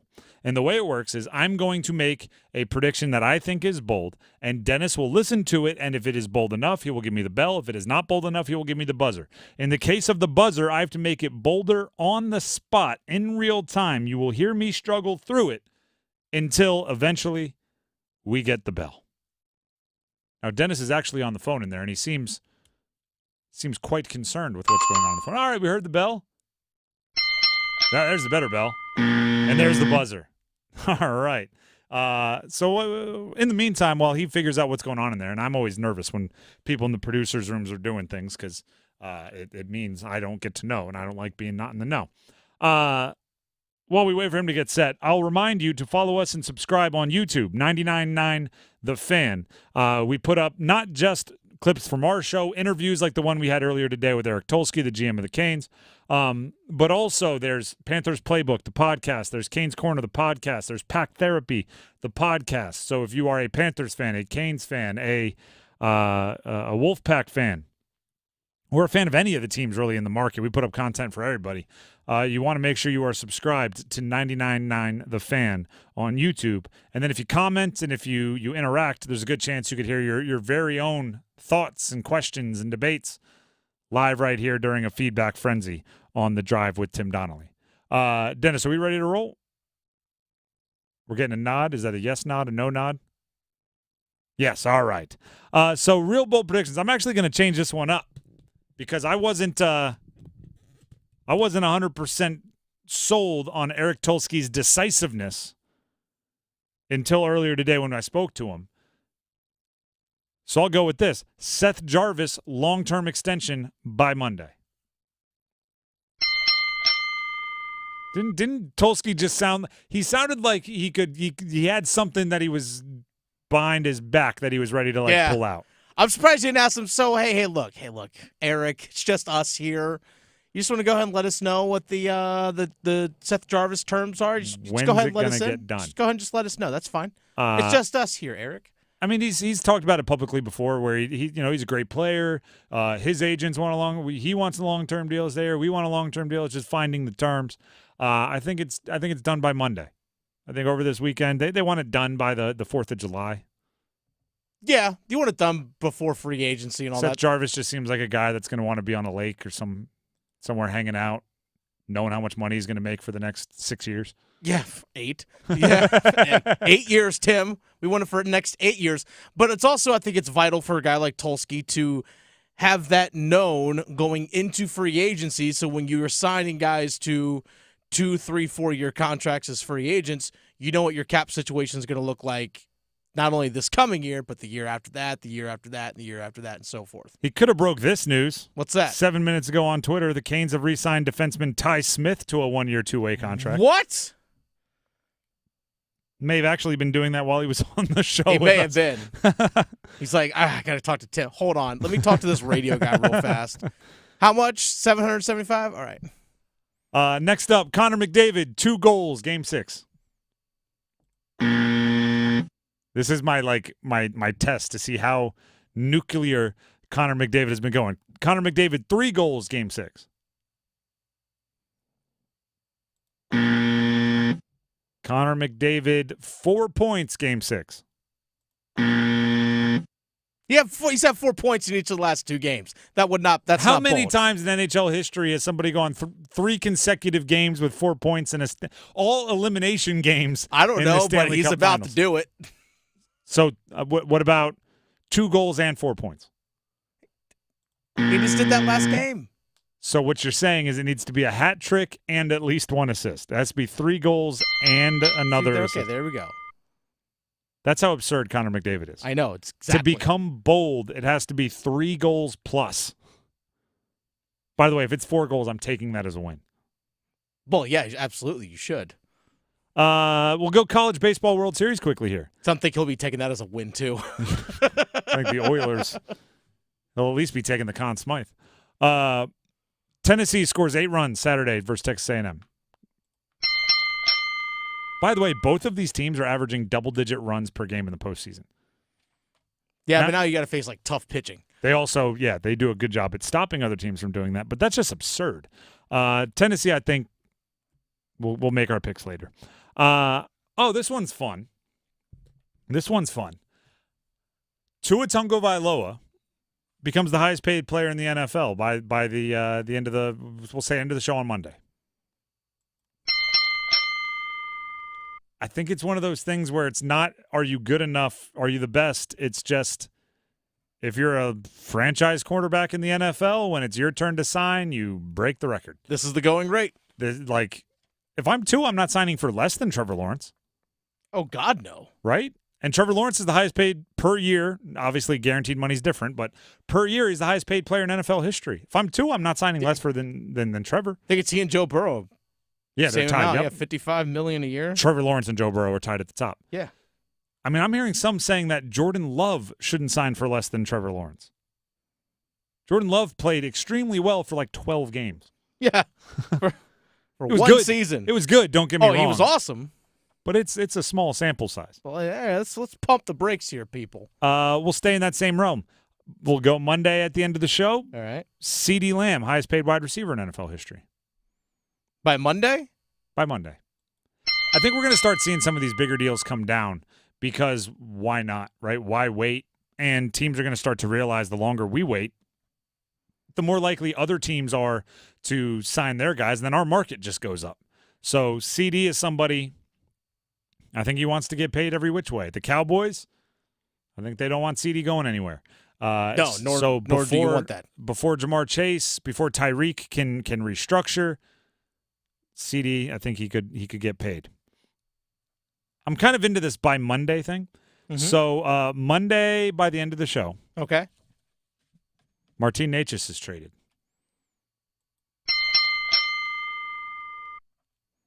You thought about that one. I did, because my honestly, I think it's going to happen probably, my guess would be Wednesday. Because the draft's this Friday. So my guess is Wednesday, so that way teams, have an extra day. Like, all right, this is what we know we have to do draft-wise and free agency and all that stuff. If he's going to get traded, it's going to be before free agency, which starts a week from this Monday, July 1st. So you're saying I get the bold bell because it's 2 days earlier than you thought. Exactly. All right, I'll take it. I think it's just getting to the time where the rubber meets the road. It's getting to the time where it just kind of has to happen. They've been having the discussions. They've been making the calls. It's about time. Last one here for you. Another one will go by Monday. Okay. Monday, end of the show. Stephon Gilmore signs with the Panthers. I think he's ready. They've made it through all the offseason stuff. Mm-hmm. So, right, veterans don't want to go to OTAs. Veterans don't want to go to minicamp. No. So now that you're past it, he's like, yeah, you know what? I'll sign now, just in time for a 4-week break before training camp. then he can do his normal ramp up and everything, get ready for training camp, knowing where he's going to be, get the house in order, make sure everybody knows where they're going to be living, and then he'll be ready to play for the Panthers again this year. He already knows the area. Obviously, grew up in South Carolina, played for the Panthers already, so he knows the neighborhoods he wants to live in and that kind of stuff. To me, I think it happens more closer to actual training camp, is my guess. Why is that? Just because he has the opportunity to wait and see if a more of a probably quote-unquote contender out there is like, hey, we actually really need you this season. So you kind of get a chance to kind of wait a little bit. Yeah, but I also think unless he's like, the Chiefs call or something, I think he's kind of like playing at home is cool. Possibly. But you never know. You get a little older, you want the family. Not that it wishes to happen upon anyone. I truly don't. But you never know. Someone that they're working out this offseason tears an ACL or, ruptures an Achilles or something like that. That's a starting defensive back for a contending team. Hey, we need help. Hey, Stephon, we need you. Here's a 1-year deal. Here's $3 million or whatever it is. He's probably worth a little more than that. Probably, but you never know. The Drive with Tim Donnelly, 99.9 The Fan. That is real, bold predictions here on The Drive. Speaking of here on The Drive, coming up next, the starting five, including some scheduling news in college football. Big games for a team here in North Carolina. Stick around. If you love baseball as much as we do, play ball! Then you'll want to tune into 99.9 The Fan on Sunday nights this summer. This one way back to left. Forget about it. It's gone. Atlanta to Philly, St. Louis to L.A. Major League Baseball's best matchups will come to life. Ground ball diving stop at third by Turner from his knees. He throws on to first and gets him. Sunday Night Baseball on 99.9 The Fan is presented by Baker Roofing. It's bow time. Listen up, because we've got some big news to share. You might want to sit down for this. Bow Sauce is back at Bojangles. If you think you missed it, just imagine how our Supremes must have felt. Because there's no better sauce to pair with our crispy golden chicken Supremes. They're already boldly seasoned to perfection, but add Bow Sauce and you can taste a truly legendary combination that will make you want to yell, it's bow time. So don't wait, grab a Supreme and dip into some Bow Sauce. It's bow time. There's no time like bow time. Time to stop whatever you're doing to satisfy your craving for flavor with a Bojangles Chicken Supremes dinner. Choose a 3-piece or 4-piece Supremes dinner. Get your choice of fixin', a biscuit, and legendary iced tea. And don't forget the sauce for dipping, because Bow Sauce is back. That's right, Bow Sauce is back. Hungry for flavor and value and love the Bow Sauce? Then it's bow time. Organize easy. Organize tough. Customize your work truck or van with upfit solutions from Van Products. Steel and aluminum shelving, toolboxes, data files, cabinets, drawers, conduit carriers, ladder racks, everything safe and secure. Everything built as unbreakable as you by Adrian Steel. Backed by the best warranty in the business. 3 years, 36,000 miles. Everything custom installed by Van Products so you know it's done right. From a single work rig to a fleet. Choose custom installed upfit solutions from Van Products. Gilbert worked in retail and restaurant management for 14 years. It was time for a change. I recognized where I was at was vulnerable to the whims of the economy. Then he heard about My Computer Career. Gilbert went for it. In as little as 7 months, I got all of my certifications at a fraction of a cost for college. He became an IT pro in just months with zero experience at mycomputercareer.edu. I can work from anywhere. I have more time for my family as well. It's not rocket science. It's mycomputercareer.edu. This is one student's experience. Individual results vary. Ready to unleash your full potential this season? Then head to Pure Hockey. We've got inventory of the top gear arriving from now until year end. So don't miss your chance to score the best selection of sticks, skates, and gear for on or off the ice. At Pure Hockey, you'll also experience industry-leading personalized skate fittings with the newest in advanced 3D scanning technology. So get ready to dominate in the newest skates for the season. Plus, our rewards program is unbeatable.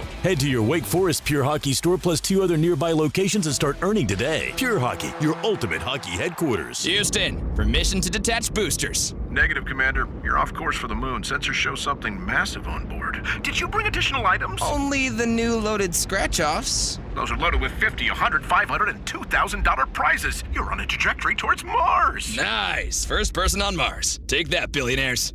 New loaded scratch-offs from the North Carolina Education Lottery. Massive amounts of prizes. Must be 18 to play. Approximate overall odds of winning range from 1 in 3.8 to 4.88. Problem gambling helpline 877-718-5543. Get bonus days to save during Window Nation's semi-annual sale now through June 30th. Get 50% off all windows along with no interest for 5 years, plus a bonus 10% savings when you schedule an estimate at 866-90-NATION or windownation.com. Did somebody say free diamond bracelet? That's right. Diamonds Direct is expanding upon their best offer yet. Make any purchase this month and receive a free diamond tennis bracelet valued at $2,000. That's right. Any engagement ring, any diamond necklace, any timepiece. Purchase any item valued at $10,000 or more and receive a stunning diamond tennis bracelet at no extra cost. Every purchase of $10,000 or more qualifies. So hurry into Diamonds Direct. Your chance to get a free tennis bracelet ends June 30th. Details at diamondsdirect.com.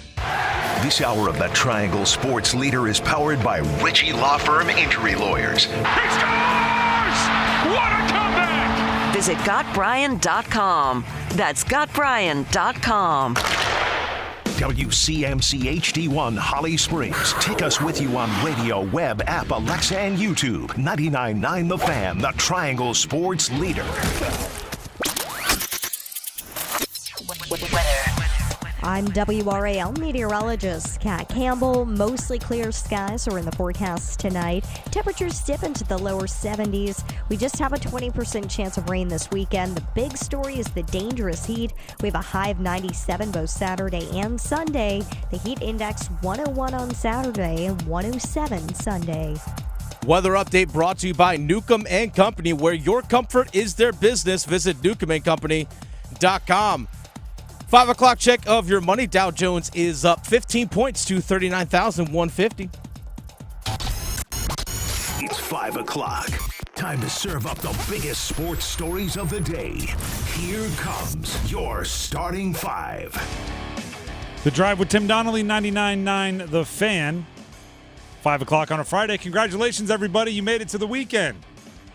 If you work one of those traditional 9 to 5s, Monday through Friday, cheers to you. Thank you for starting your weekend with us here on 99.9 The Fan. And more importantly, congrats. As always, about this time, we do the starting five, starting with number 5.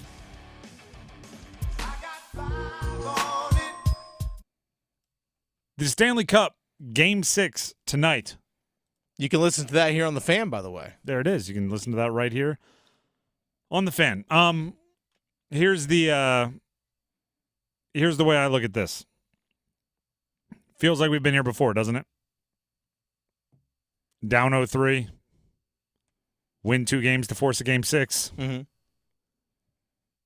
The way you don't let the air out of the balloon is you got to, like, I actually think Paul Maurice said it well. Paul Maurice was talking to the media, the head coach of the Panthers, former head coach of the Canes. He said, now the Oilers have pressure on them too. Right? Once you go down 0-3, I'm not saying it's something you should try. Mm-hmm. I'm not saying you should be like, hey, you know what's good for us? Going down 0-3 in a 7-game series. But once you do, there is a healthy amount of bleep it in your locker room. Yeah. Where it's just, we're not going down like this. We're any ammunition you got, smoke them if you got them. Like it's that kind of move. Once it becomes 3-2, it feels like a series again. And suddenly it's like, oh, we might win this. Oh, we're playing for something now. It's not bleep it unless you keep that, right? Unless you keep that energy. If I'm the Oilers, I'm doing everything you possibly can to keep that, right? You can go back, watch all the mic'd ups of the Oilers in Game 5. Listen to some of the stuff in the postgame. They were weirdly excited to just make everybody go back to Canada, right? They were. There's a lot of like, we'll see you in Alberta. Let's go back to Edmonton, which is such a weird thing to motivate yourself when you're also playing for the Stanley Cup. But that's that kind of weird stuff that only happens when you're down 0-3, right?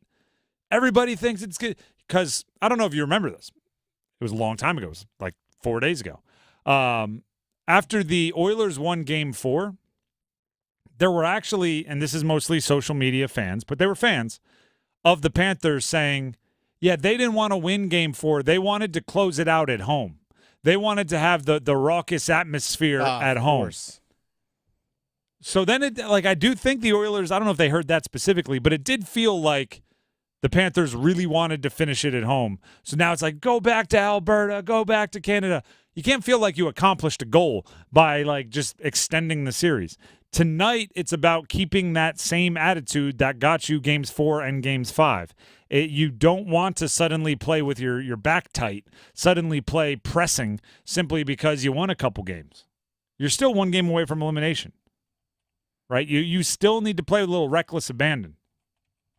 You still need to be the team that when Matthew Tkachuk makes an unbelievable diving save, you're like, haha, score anyway. That is such a great personification of how the Oilers have played the last 2 games. They haven't been able to be rattled, right? There are some that would be really discouraged by Matthew Tkachuk's empty net save. The Oilers are just kind of like, haha, good work, buddy, goal. How you like them apples? Do I know why I just turned the Edmonton Oilers into a city kid from the 1920s? Yeah. Hey, mister, hear all about it, the Titanic. I don't know. Isn't that like the newsboy thing? Sure. Yeah. Extra. Yeah, that guy. I don't know why. That's what I turned the Houston, golly. Them the too. Edmonton Oilers. You know what? Maybe that kid's from Houston. Maybe that's it. I think it's a good time to move on to the next one here now. All right, let me take a minute. Houston Let me Oilers. take a minute. Okay. Houston Oilers, great jerseys. Oh, great uniforms. Let's go to number 4. We are the 4 horsemen. Woo!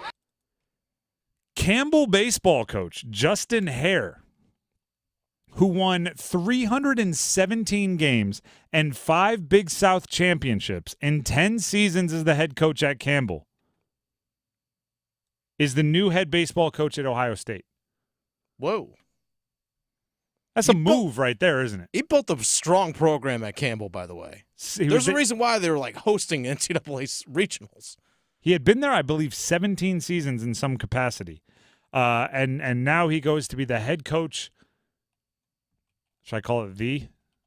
Yeah, sure. The Ohio State University.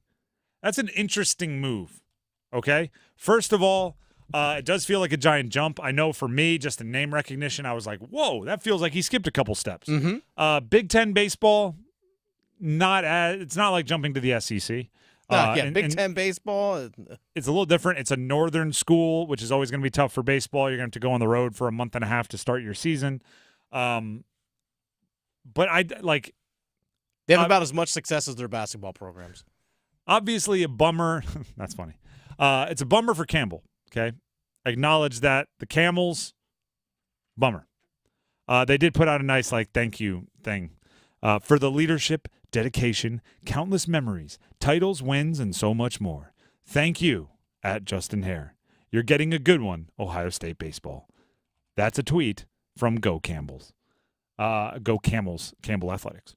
But I want to look at this from a bigger picture. I think this is going to start happening where you're going to see the good coaches, the coaches with options, running towards schools that have highly coveted and power conference football.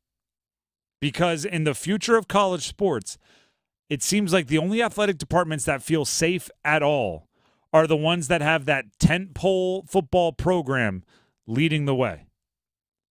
When Dan Hurley, the 2-time defending national champion men's basketball coach of UConn, was entertaining the Lakers, my first thought was, I wonder if he wants to get out before UConn is left out because they don't have a football team.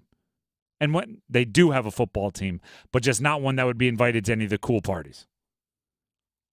I believe Coach Hare, just the future job security of athletics programs of all kind, are so much more secure at a school like Ohio State in just the will you have a seat at the table in future conferences because of their football team. Right? It's I forget who made the original point, but there's some smart people that are arguing that football should be separate, where if the Big Ten wants to go from Piscataway, New Jersey to L.A., California, maybe only make football do that because for travel, like they travel once a week. Yeah. They'd go out there every other year or every fourth year. Like it wouldn't be as crazy. But we haven't seen that yet, right? So every conference that the Big Ten, like the softball team, the baseball team, the soccer team, like all of those teams are going to be making all these big, crazy moves. As long as baseball is still connected to football, I want to be connected, if I'm a baseball coach, to one of the premier football programs, even if that means I have to recruit and play some games in 40-degree weather. Even if that means, my offseason is going to be spent almost exclusively in the indoor cage, the batting cage, rather than outside. Because in Campbell, I know once you get used to it, there's some cold days. But, in the scheme of things, it's really not. You could be outside year-round. So I'm like, watch for this more. If you have a good group of 5 coach that maybe felt content for a long time, if they get that offer to go to a better football program, I think there's going to be some taking that offer even though they might not want to just for the security of it. That's number 4. In the starting 5, let's get to number 3. 1, 2, 3. College football scheduling is so ridiculous because they're like, you know what? I want to schedule a game. Great. It's like trying to book a specialist doctor. You're like, I need an appointment. They're like, great. How does 2026 look for you? It sounds like booking appointments for the DMV right now. That's basically what it is. Perfect. Awesome. Glad to have you. How does 2032 look? So you'll hear what I'm saying. ECU decides they want to schedule Clemson. It's a big move for them, right? They're like, hey, we're rising. We're trying to level up. We want to start scheduling some big games. We want to go to South Carolina. We think it's going to help. All right. They call up Clemson. Clemson's like, we can pencil you in for no. We're busy that year. When's the next leap year? 2029. How's that go? I guess if that's the best you have, put me down. ECU scheduling Clemson 2029, and then they also have South Carolina in 2030. So, hey, those are 2 big games. Those are 2 big recruiting. The problem is those recruits won't be around for a couple of years. Yeah. They're all currently in 7th grade. Yeah. It's like actually might be younger than that. Well, if you get on campus 2026, you'll be there for both of those games, right? If you redshirt. So they're sophomores. But even kids that you might look to recruit that might be incoming freshmen one of those years. They're 7th grade. Yeah. I like this for ECU. Oh, absolutely. I think it's awesome. I like that it's first of all, I played in an FCS school who the biggest team, like the biggest Power 5 team that I played in my 4 years was Navy. Because our coach just didn't believe in it, right? He's like, why would we, he used to say we didn't need the money, right? Because we were a productive and revenue positive FCS program. We don't need the money. Why would we just go get our butts kicked? Which is what FCS schools do for the most part when they play, Power 5 conferences. But we used to say, no, we want to test ourselves against them. And we saw it as kind of a win-win, right? Because, by the way, as soon as I graduated, new coach took over. They played Pitt. They played NC State. They played Virginia Tech. That all of a sudden, they were willing to play everybody. And they did get beat by a lot most times. But guess what happened when we lost by a lot to NC State? Nothing. Do you know why? Yeah. Because we were supposed to. You're supposed to. Like, if you're ECU, you go play Clemson, you lose by 30. No harm, no foul. It's like, yeah, okay, well, fine. They went to Michigan this past season, got blown out. It's like, okay. I barely remembered it. Exactly. And by the way, that was one of the games when Harbaugh wasn't even on the sideline. Yeah, I know. Remember when? Remember when? But that doesn't affect anything, right? Meanwhile, what would happen if you did? What would happen if it's in the fourth quarter and it's 27-24 and Dabo's sweating? Yeah, put that in a highlight film and send it to every recruit that you know. Pull what your neighbors down the road in App, what they did in Michigan a few years ago. Yeah, how many when App was an FCS school, how many Power 5 conference teams did they lose to? A lot. I have no darn clue. Couldn't name one of those games. But that Michigan win, they're going to trade off that they've been trading off it for 20 years, and they're going to continue trading off of that for another. Like, it's no harm, no foul. ECU beats Clemson. That's massive. That's huge. Didn't Marshall beat Notre Dame a couple years ago? That was like, by the way, I was covering that conference at the time. Huge. If they would have lost to Notre Dame, all right, fine. South Carolina the next year. All right, you lost by 35 to Clemson the year before. Everyone will forget about it by the time you play South Carolina. These moves are good. Oh, and on top of that, you do get the money. Even win, lose, or draw, you're getting the pay game. And I don't know if you've noticed, but getting money, very important in the future of college football. Everybody's looking for ways to get money. If you can get money from another school to give your players a pretty darn cool memory, I mean, even if you lose by a lot, you'll get the profile picture of them running out in front of the stadium. The big question is, in 2029, when ECU goes to Clemson, are they an ACC school? ECU or Clemson? Clemson. Yes. Yeah. I mean, Clemson can't get out. No. 2036. ECU could get in, I guess. That's true. All right. I don't see that happening. I don't see it either. But they could. That's number 3. Let's get to number 2. Just the two of us. Did somebody say the Canes might still be in the running for Jake Guentzel? Apparently they did. Elliot Friedman on Vancouver and maybe what Vancouver might give up for Guentzel. But pay attention to what he slips in there at the end of this clip about Carolina still being in play. Now, Vancouver in on Guentzel, how high would they go? They would have to go high. There's no question to me that they would have to go high. I think, obviously, I think they would be interested, but I think what I'd be curious to see is how high they'd be willing to go. I mean, I've heard Carolina is still in this. I'm sure there's other teams that I haven't thought of either, but I still think Carolina's in this too. I still think Carolina's in this too. That's what he said, right? Carolina's still in the running for Jake Guentzel. I have to be honest, I'd written this off. I had stopped letting my mind wander to the possibility of him coming back. I had gotten to the point where I was going like, I hope he doesn't choose the Eastern Conference, because it would be a real bummer to see him in the Eastern Conference Finals next year. I got to the point where I was like, just go West. Just go West. But now you're saying there's a chance. Dennis, we haven't had this conversation in a while. Yep. 8 years. Mm-hmm. How many million per year is it going to take to get Jake Guentzel back in Carolina? I think because of the 8th year, you might be able to get 9.5. Sign me up. Yep. Anything less than Sebastian Aho per year, sign me up. I would actually be okay with the same amount. I'd be fine. That would take me more of like all right, let me think about it. Right. But anything less is like sold. Basically. Which is always the worst when you make an offer and someone immediately is like, deal. It's like, oh, no, wait. I meant more. I want to make you think about it. Do you think if he hits the open market, he could get something like 10.5? I think someone might.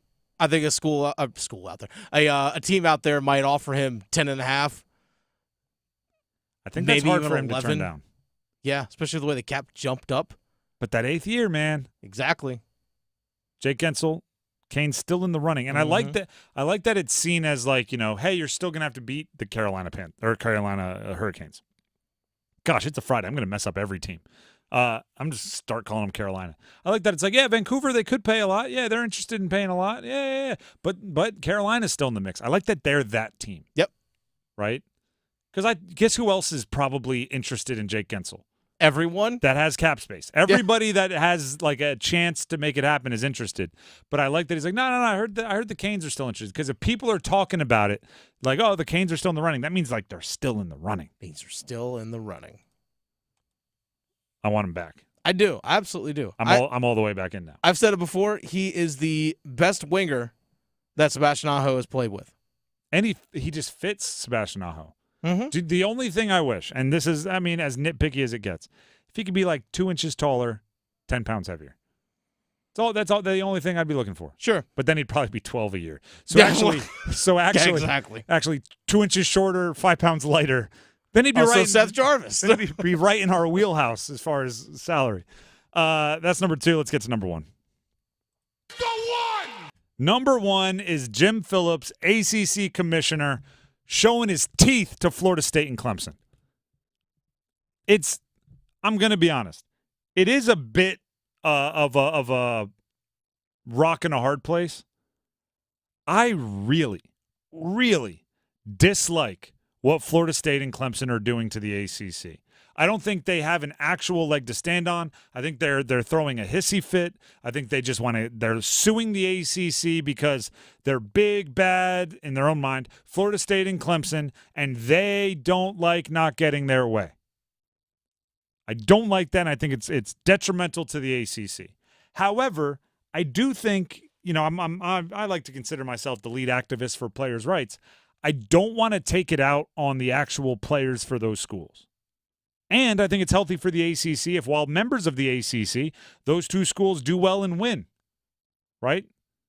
So I was rooting for Florida State to get put in the college football playoff. You can go find the clips. You can go find the video on our YouTube page. I was rooting for Florida State to make it. Once Florida State was the last team standing in Omaha, we had the conversation. Are we going to have to root for Florida State? Yeah, we are. But I also want the people that I dislike, the lawyers, the people that I dislike, the board of trustees that are making all of these decisions to whine and complain and go make it a whole court thing. I want them to know that the ACC is not going to back down. Jim Phillips was speaking to the Associated Press, and he was asked about the legal fights with Florida State and Clemson. And I have 2 quotes here from Jim Phillips. One of them goes like this. We're going to fight it with every effort that we can. With what has been agreed upon twice, the grant of rights deserves to be executed, and so we have taken that position. End of quote. Pay up or shut up. That's what that means, right? The grant of rights deserves to be executed. That means either you pay the exit fee and give us the money, which, before last season, Florida State leaked that they had estimated it at $572 million, probably a little less now that it's 1 year later, but $500 million, right? Either pay up the $500 million and we'll let you walk scot-free, or shut up and be a member of our conference. Again, that's my translation, but he used more words. I think I was a bit more economical in my sentence structure. Another quote, from Jim Phillips. So we're going to fight. I'm going to fight. And the courts will ultimately decide. And we believe that everybody knows what was in that contract back then, and it was celebrated. And people were excited. A new network, meaning ESPN.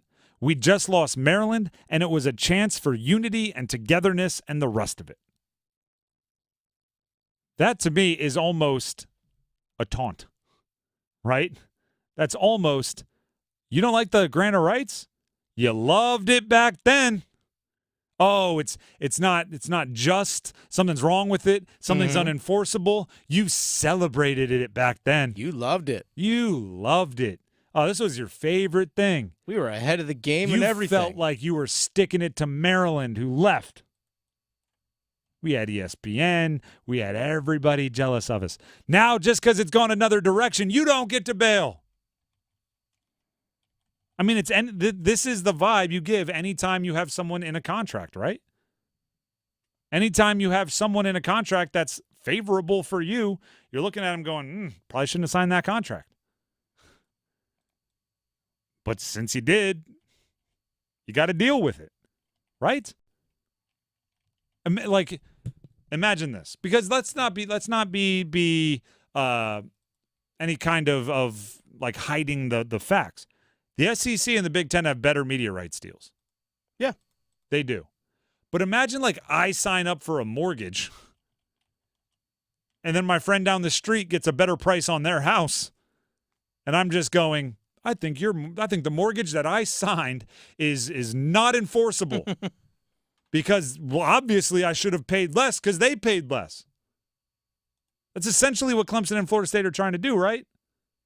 We signed a contract to give you our grant of rights. Then we watched our neighbors down the street, right? Clemson's like, I watched South Carolina. Florida State's like, I watched Florida get more money for their grant of rights. And now I don't think the contract I signed is fair. It's going, well, then you should have given yourself an out in the contract. Should have had a player option. The only questions Phillips didn't want to answer, were about the degree to which the ACC would embrace funding from private equity, something the Big 12 has talked about, and whether the ACC might consider selling its own naming rights, which, again, is something that the Big 12 has made public that they're considering. So we don't know if we can have the Chick-fil-ACC or the All-State Coastal Conference, ACC, or anything else you can drum up. We don't know about that, but we do know they're fighting Florida State and Clemson in the courts, and I like that. The Drive with Tim Donnelly, 99.9 The Fan. We need some numbers game contestants. Today is the last day. We're giving away $50 gift card to Deep River Sporting Clays and Shooting School. If you want to win the gift card, today is your last chance, so you better go ahead and call in.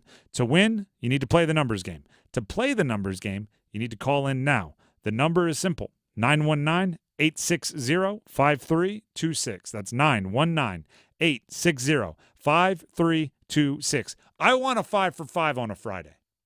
It's been too long since we had a 5 for 5. We have good vibes on a Friday. Go ahead and give me 919-860-5326 as the call-in number, and have your minds on straight. Numbers game next. Move your sports day forward. We're not talking about a year here. We're talking about 10 days. This team is going to look different. You've heard the promos that we run for the show about how this team has played itself into more pay, how these players have played themselves into more pay, and what's fair and what's not. Just be prepared. The Eric Tulsky era is now upon us. Get set up. Join Next Up with Paul Ihander.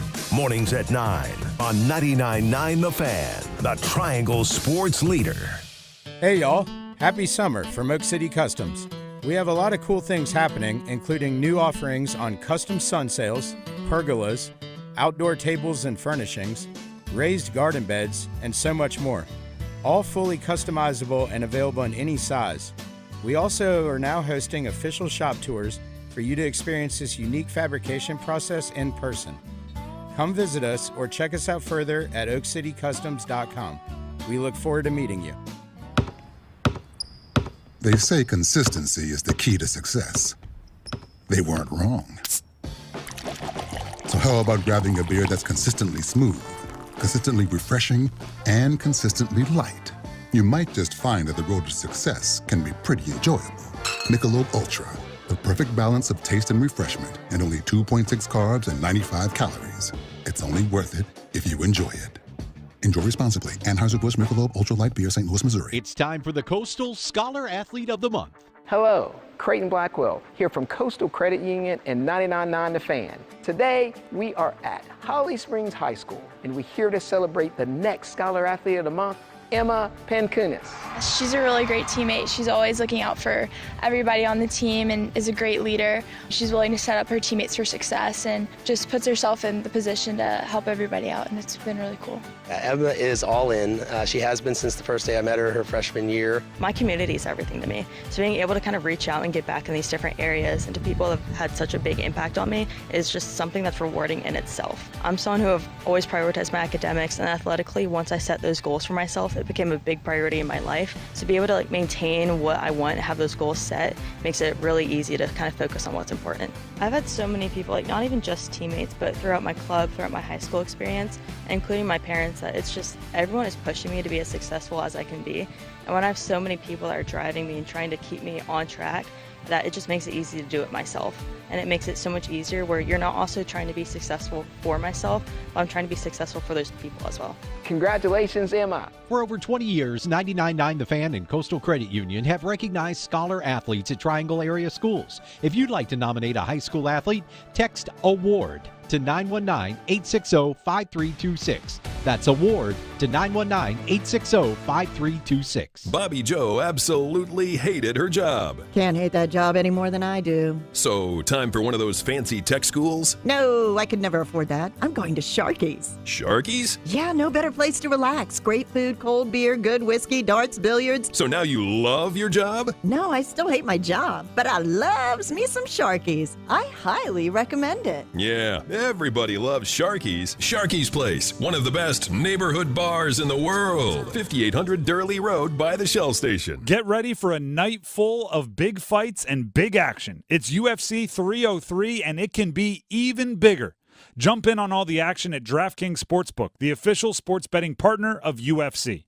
The light heavyweight title is on the line in the main event, but there are so many more amazing matchups happening in Vegas. Money lines, parlays, props, live bets, and so much more. The betting options feel endless on DraftKings.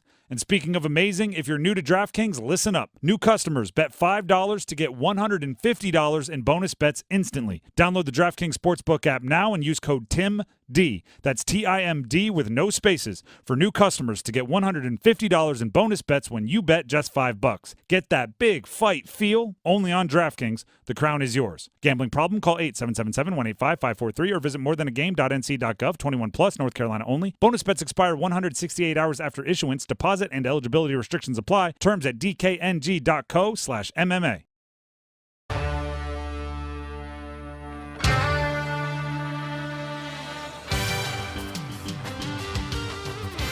The Drive with Tim Donnelly, 99.9 The Fan. 5:30 on a Friday, 5:30 every day. We go ahead and play the numbers game. It's where I get to pretend I'm a game show host. We bring two contestants on, and we give something cool away. Today, we're giving away a $50 gift card to Deep River Sporting Clays and Shooting School. The winner will walk away with the gift card. The contestants are Tim in Goldsboro and Scott in Willow Spring. This week, we've been doing the walk-up song. Should we do that? Yeah, one more time. Finish out the week. Tim in Goldsboro. The question is the theme of the week. If you were playing the College Baseball World Series and they asked you, what's your walk-up song? What song is going to get the crowd going as you make your way from the dugout to home plate? What song are you choosing? I've always said this. I'm getting into pitcher's head, so I'm going with Shania Twain's I Feel Like a Woman. All right. I have to admit, was not expecting that one. But I guess the pitchers wouldn't either, which is kind of what you're going for. It's a great song. We'll go. Shania came through the area not long ago. My wife went to the concert. Scott in Willow Spring, you are up next. If you had to choose a walk-up song for the College Baseball World Series to either intimidate or get you in the zone or get the crowd going, what are you choosing? I'd have to choose Lose Myself by Eminem.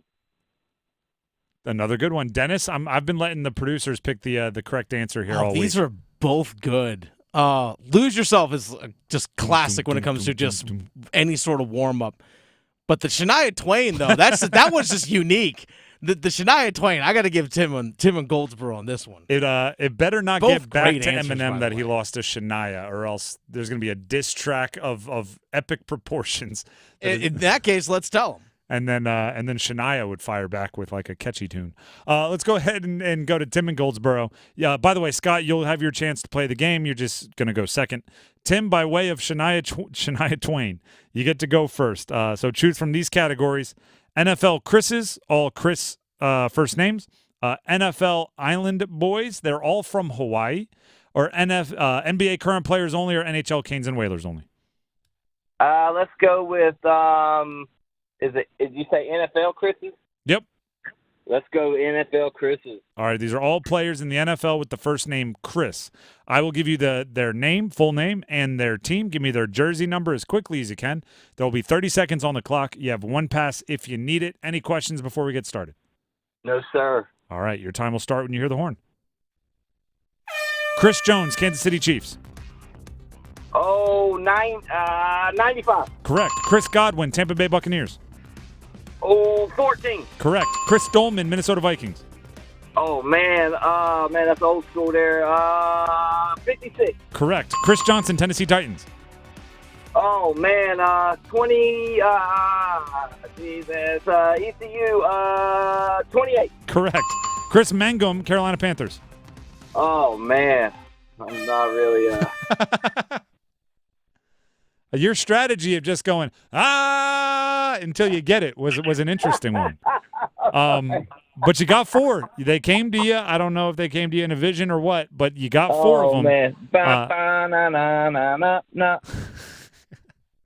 Chris Mangum, by the way, with the Panthers, wore number 86. I'll let you finish singing if you want to continue.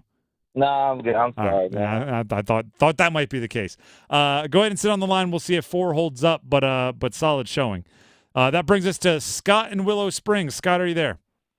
I'm here. All right. The categories remaining are NFL, Island Boys. They're all from Hawaii. NBA, current players only, or NHL, Canes and Whalers only?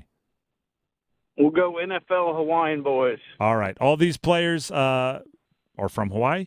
I will give you the name and the team. Give me the jersey number as quickly as you can. There will be 30 seconds on the clock. You have 1 pass if you need it, but you do need to get all 5 to win because the first contestant put up 4. Any questions before we get started? Let's go. All right. Your time will start when you hear the horn. Tua Tagovailoa, Miami Dolphins. 11. Incorrect. DeForest Buckner, Indianapolis Colts. 92. Incorrect. Tua Tagovailoa, Miami Dolphins. 7. Incorrect. DeForest Buckner, Indianapolis Colts. Pass. Marcus Mariota, Tennessee Titans. 1. Incorrect. Tua Tagovailoa, Miami Dolphins. 13. Incorrect. DeForest Buckner, Indianapolis Colts. You gave the 1 for Mariota. You should have gave the 1 for Tua. Tua wears number 1 with the Dolphins. DeForest Buckner with the Indianapolis Colts wears number 99 or wore number 99. And Marcus Mariota with the Titans wore number 8. Unfortunately, that's an offer, which is not good enough for the win, but hopefully you had some fun. Absolutely. Appreciate it. I played against Marcus Mariota, by the way. He was in 7th grade. I was in 9th. We split the season series. I bet he tore it up. We split, but I do remember at one point because we in Hawaii there's these schools that are K through 12, and your freshman football team has 7th and 8th graders on it also. I remember another 9th grader that was on our defense came to me. I was the quarterback, and he went, "I don't know who that little kid is, but you guys are gonna have to score." And I was like, "Fair." Marcus Mariota. That's when I was first introduced to the future Heisman Trophy winner. Tim in Goldsboro is the winner. Tim, congratulations. Yeah, man, I got my opponent's head. See, I told you. Enjoy the song. This is your walk-up music. Yes, sir. Maybe we can talk to the guys over at Deep River Sporting Clays and Shooting School. So as you're walking up to take your turn, you can play a little Shania. But that is the prize, the $50 gift card, Deep River Sporting Clays and Shooting School. You are the winner. Congratulations. 4 is a very solid number. Go ahead and sit on the line, and we'll and Dennis needs to get some info from you. But congratulations once again. Thank you, sir. Yeah, y'all do a great job. That is something they should consider, Dennis. Walk-up music at Sporting Clays and Shooting School. I'll talk to them about that. Yeah, you get to pick the song. Can you imagine? Pull as.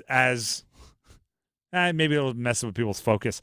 I don't know. I don't want to. You want to be able to hear everything. There's probably some safety stuff there, but I do like the idea of just regular people that aren't baseball players having to pick a walk-up song because I think that says a lot about you. That's a good getting to know people icebreaker song, right? It says a lot. I don't know what it says about our contestant there that he picked Shania, but it says a lot. I know that much.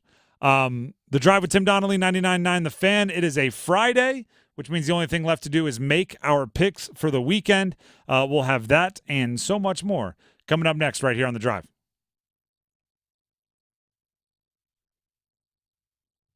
We're jamming your June with championships. The NBA Finals. It's an 18th title for the Celtics, the 2024 NBA champions. The Stanley Cup Finals. McDavid the other way, scores! And this one can't end soon enough for the Florida Panthers. The U.S. Open. And strokes the putt up the hill, into the middle, 2 times a U.S. Open champion, Bryce DeChambeau. Catch every winning moment with us. 99.9 The Fan, the Triangle Sports Leader. It's bow time. Listen up, because we've got some big news to share. You might want to sit down for this. Bow Sauce is back at Bojangles. If you think you missed it, just imagine how our Supremes must have felt. Because there's no better sauce to pair with our crispy golden chicken Supremes. They're already boldly seasoned to perfection, but add Bow Sauce and you can taste a truly legendary combination that will make you want to yell, it's bow time. So don't wait, grab a Supreme and dip into some Bow Sauce. It's bow time. There's no time like bow time. Time to stop whatever you're doing to satisfy your craving for flavor with a Bojangles Chicken Supremes dinner. Choose a 3-piece or 4-piece Supremes dinner. Get your choice of fixin', a biscuit, and legendary iced tea. And don't forget the sauce for dipping, because Bow Sauce is back. That's right, Bow Sauce is back. Hungry for flavor and value and love the Bow Sauce? Then it's bow time. Did somebody say free diamond bracelet? That's right. Diamonds Direct is expanding upon their best offer yet. Make any purchase this month and receive a free diamond tennis bracelet valued at $2,000. That's right. Any engagement ring, any diamond necklace, any timepiece. Purchase any item valued at $10,000 or more and receive a stunning diamond tennis bracelet at no extra cost. Every purchase of $10,000 or more qualifies. So hurry into Diamonds Direct. Your chance to get a free tennis bracelet ends June 30th. Details at diamondsdirect.com. See if you're a winner every night. Watch live lottery drawings on WRAL-TV's 11 o'clock news. That's right, Carolina Pick 3, Carolina Pick 4, and Carolina Cash 5 numbers every night on WRAL-TV's 11 o'clock news. See if you're a winner before you go off to bed. Get your lottery numbers live every night. North Carolina Education Lottery. Only on WRAL-TV's 11 o'clock news. The CIAA has selected Durham as the host site for the 2025 through 2027 CIAA Football Championship. The championship will be hosted by the Durham Sports Commission at the Durham County Memorial Stadium, conveniently located just north of I-85. Durham last hosted this energetic event in 2015 to sell out crowds. The Durham Sports Commission is excited to bring this popular event back to the Bull City. Visit DurhamNCSports.com for more info. Hello, I'm John Heister for the Heister Automotive Group. And we're constantly looking for ways to serve you better. One of the ways we do that is with something we call a Go-See. And that's where you select a vehicle from our inventory, and we have thousands, and we get one of our product specialists to bring that vehicle to you at your convenience. How do we do that? Well, it's simple.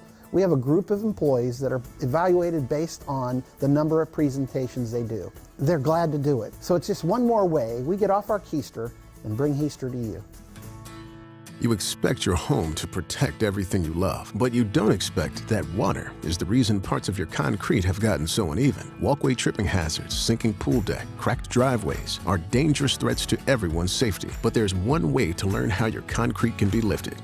A free home inspection from Tar Heel Basement Systems. We put water back in its place. Get your free inspection at tarheelbasementsystems.com. This is the story of the one. As a maintenance engineer, he hears things differently. To the untrained ear, everything on his shop floor might sound fine, but he can hear gears grinding or a belt slipping. So he steps in to fix the problem at hand before it gets out of hand. And he knows Grainger's got the right product he needs to get the job done, which is music to his ears. Call, click Grainger.com, or just stop by. Grainger, for the ones who get it done. Shop Macy's and save big with our lowest prices of the season. Like 40 to 60% off shoes, handbags, and accessories for any occasion. And bras, pajamas, and more essentials. And get your backyard ready for summer hosting with 20 to 60% off outdoor furniture you need now. Plus, download the app for even more lowest prices of the season today at Macy's. Savings off already reduced prices. Exclusions apply. Ready to step into a healthy and active lifestyle? Come to the Good Feet store and experience the difference. Discover how a simple step can lead to a life of pain-free possibilities.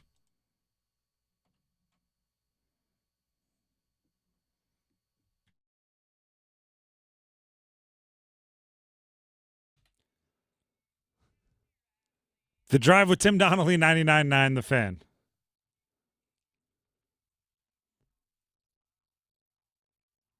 Let Galway girl ride a little bit. Before we get to making our picks, there was some news out of Charlotte today. Mm-hmm. Breaking news for the year 2046. Yeah. We're breaking ground before that. There's a plan for a new stadium to replace Bank of America Stadium in Charlotte. The plan is to plan for it beginning in 2037 with the actual thing happening on 2046. Yeah, the discussion, which is one of the more like we joked that college football schedules were funny, because you schedule into 2029 and 2030. This is a schedule to have a new, basically, Bank of America Stadium is like 30 years old now, and they want to basically not replace it until it's 50 years old. Basically. That's hilarious. You know all of the things that could happen in the next 22 years? I mean, how much time do we have? I guess 22 years to talk about it. I guess we do. But like, I don't know. It's just weird to make commitments that far in advance. And I know it's not like a firm, but there are certain things like, Dennis, I know you're excited that there's like language that says it's going to be within the city limits of Charlotte. Yes, I think that's actually important. That is actually going to stay in the city of Charlotte as opposed to, hey, let's go up to like Canales or something like that, which is just out of the way of everywhere to try and get to it. So do they already own the land? Like, what if like things are built by the time you want to build the stadium? Like think of how much our area has grown since 2002.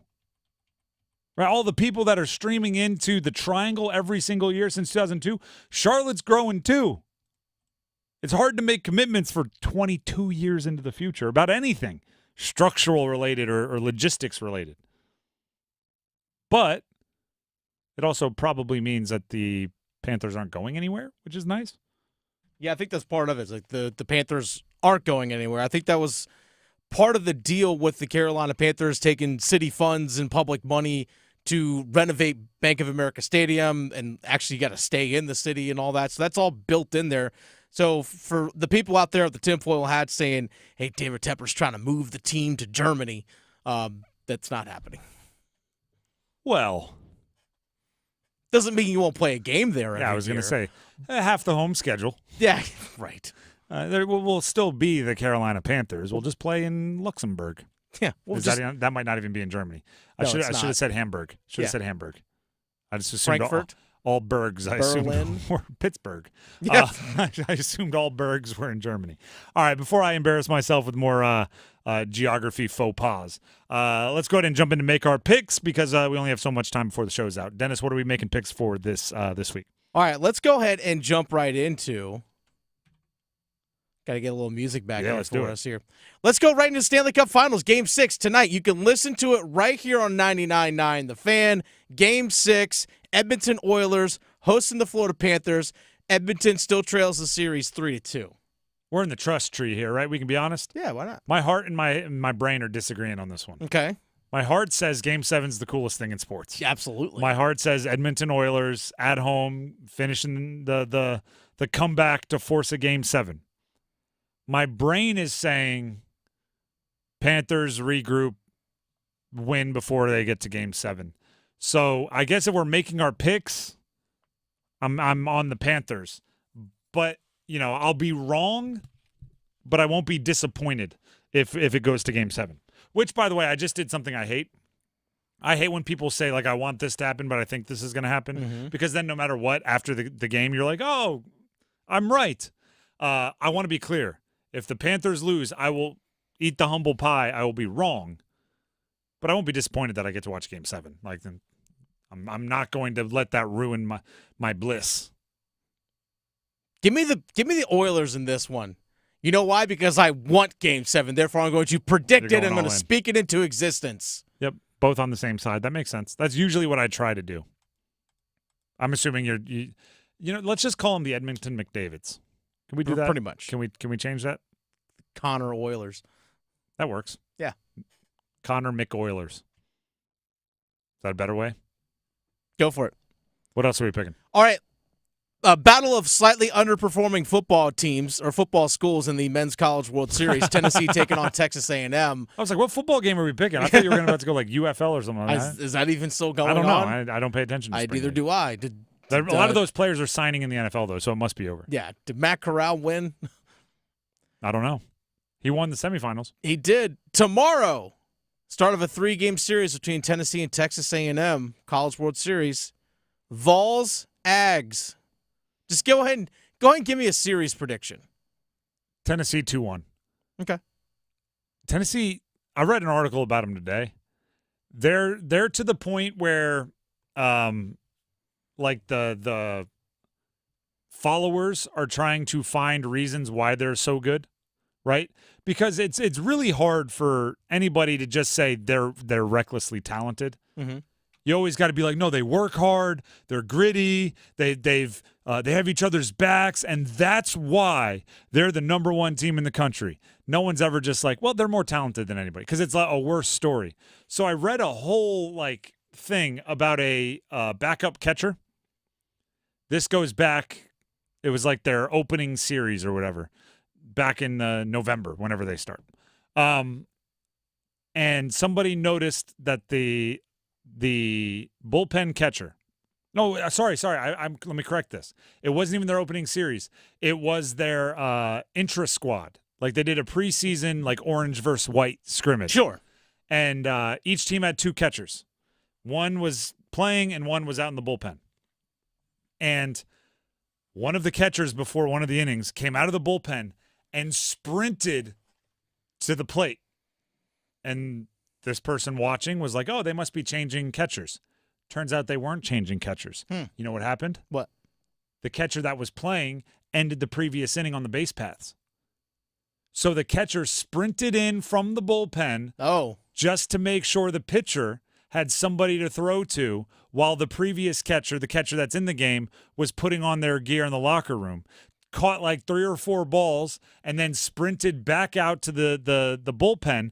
And you would have thought, by reading this article, that catcher had performed open heart surgery on all of his teammates and saved this season. And the whole article was and that's why the Tennessee Volunteers are the best team in the country, because they hustle. It's the little things. They'll do anything for each other. That backup catcher is the reason why. And I'm like, or, hear me out, or they're just more talented than most teams out there. I think Tennessee's really good. They're not mythical, but they're really good, so I think they win 2-1. Or they can just mash homers. Yeah, it's or the starters, that catcher that he was, given a breather to, might be a really good catcher, and that might have more to do with why they win than the backup guy being a try-hard during an intra-squad scrimmage.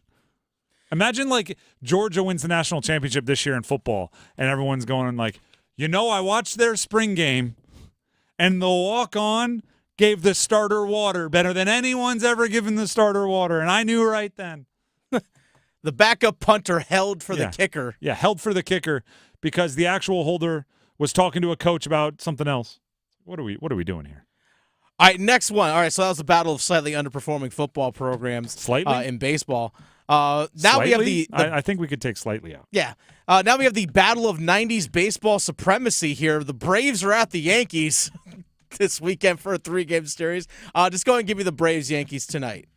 I haven't heard. Is Aaron Judge's hand okay? His hand? I'm pretty sure he was hurt. He wasn't playing. Oh, really? I know Mookie Betts got hit in the hand and broke his hand. Yeah, people were upset about it. No, I've not heard. It's hard to know. No, Juan Soto's playing, though, right? Yeah, Juan Soto's playing. Yeah, all right, then give me the Yankees. Yeah, go ahead, give me the Yankees. Real quick, Copa America Soccer, USA versus Bolivia, U.S. men's national team, -500 in this one on Sunday. The Copa America is an interesting little cup there. Mm-hmm. I think we kind of need it. Right, our U.S. men's national team has not my very surface level knowledge of international soccer. We kind of need this one, and I like teams that are desperate and need it. So go ahead and give me the United States. U.S. 3-0 blows them out. All right, final one here. Give me real quick, 10 seconds. Premier Lacrosse League, Carolina Chaos versus the Philadelphia Water Dogs on Sunday. Water Dogs? Yeah. What a name. Great name. Give me the chaos, but Water Darn Dogs. right. What a name. Darn right. What a name.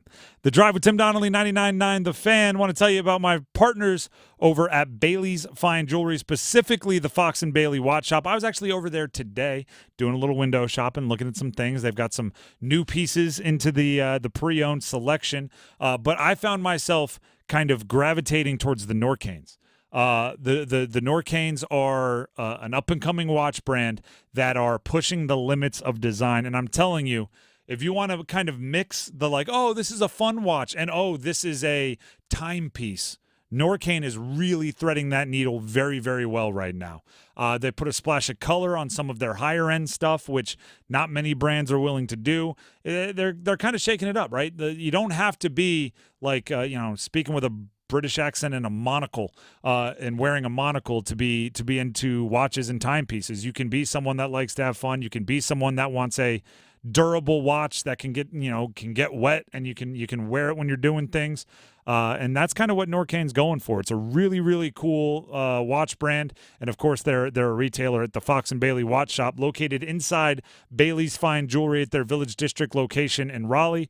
As always, I give you kind of the rundown. You walk into Bailey's Fine Jewelry at their Village District location, go all the way to the right. That's where the Fox and Bailey Watch Shop is located, and you can find the Norcanes there. Talk to Mickey. I talked to Mickey today, and he can explain to you all the ins and outs of each brand that they sell, including the Norcanes. That's going to do it for us here on The Drive with Tim Donnelly on 99.9 The Fan on a Friday. We're starting off Overdrive with our conversation from earlier today with Eric Tulsky, the brand new GM of the Carolina Hurricanes. Some interesting stuff there. So enjoy that. It's coming up next. Enjoy the weekend. Enjoy the Stanley Cup here on 99.9 The Fan tonight. We'll see you on Monday. Have a great night. Evan, Canty, and Michelle are unsportsmanlike.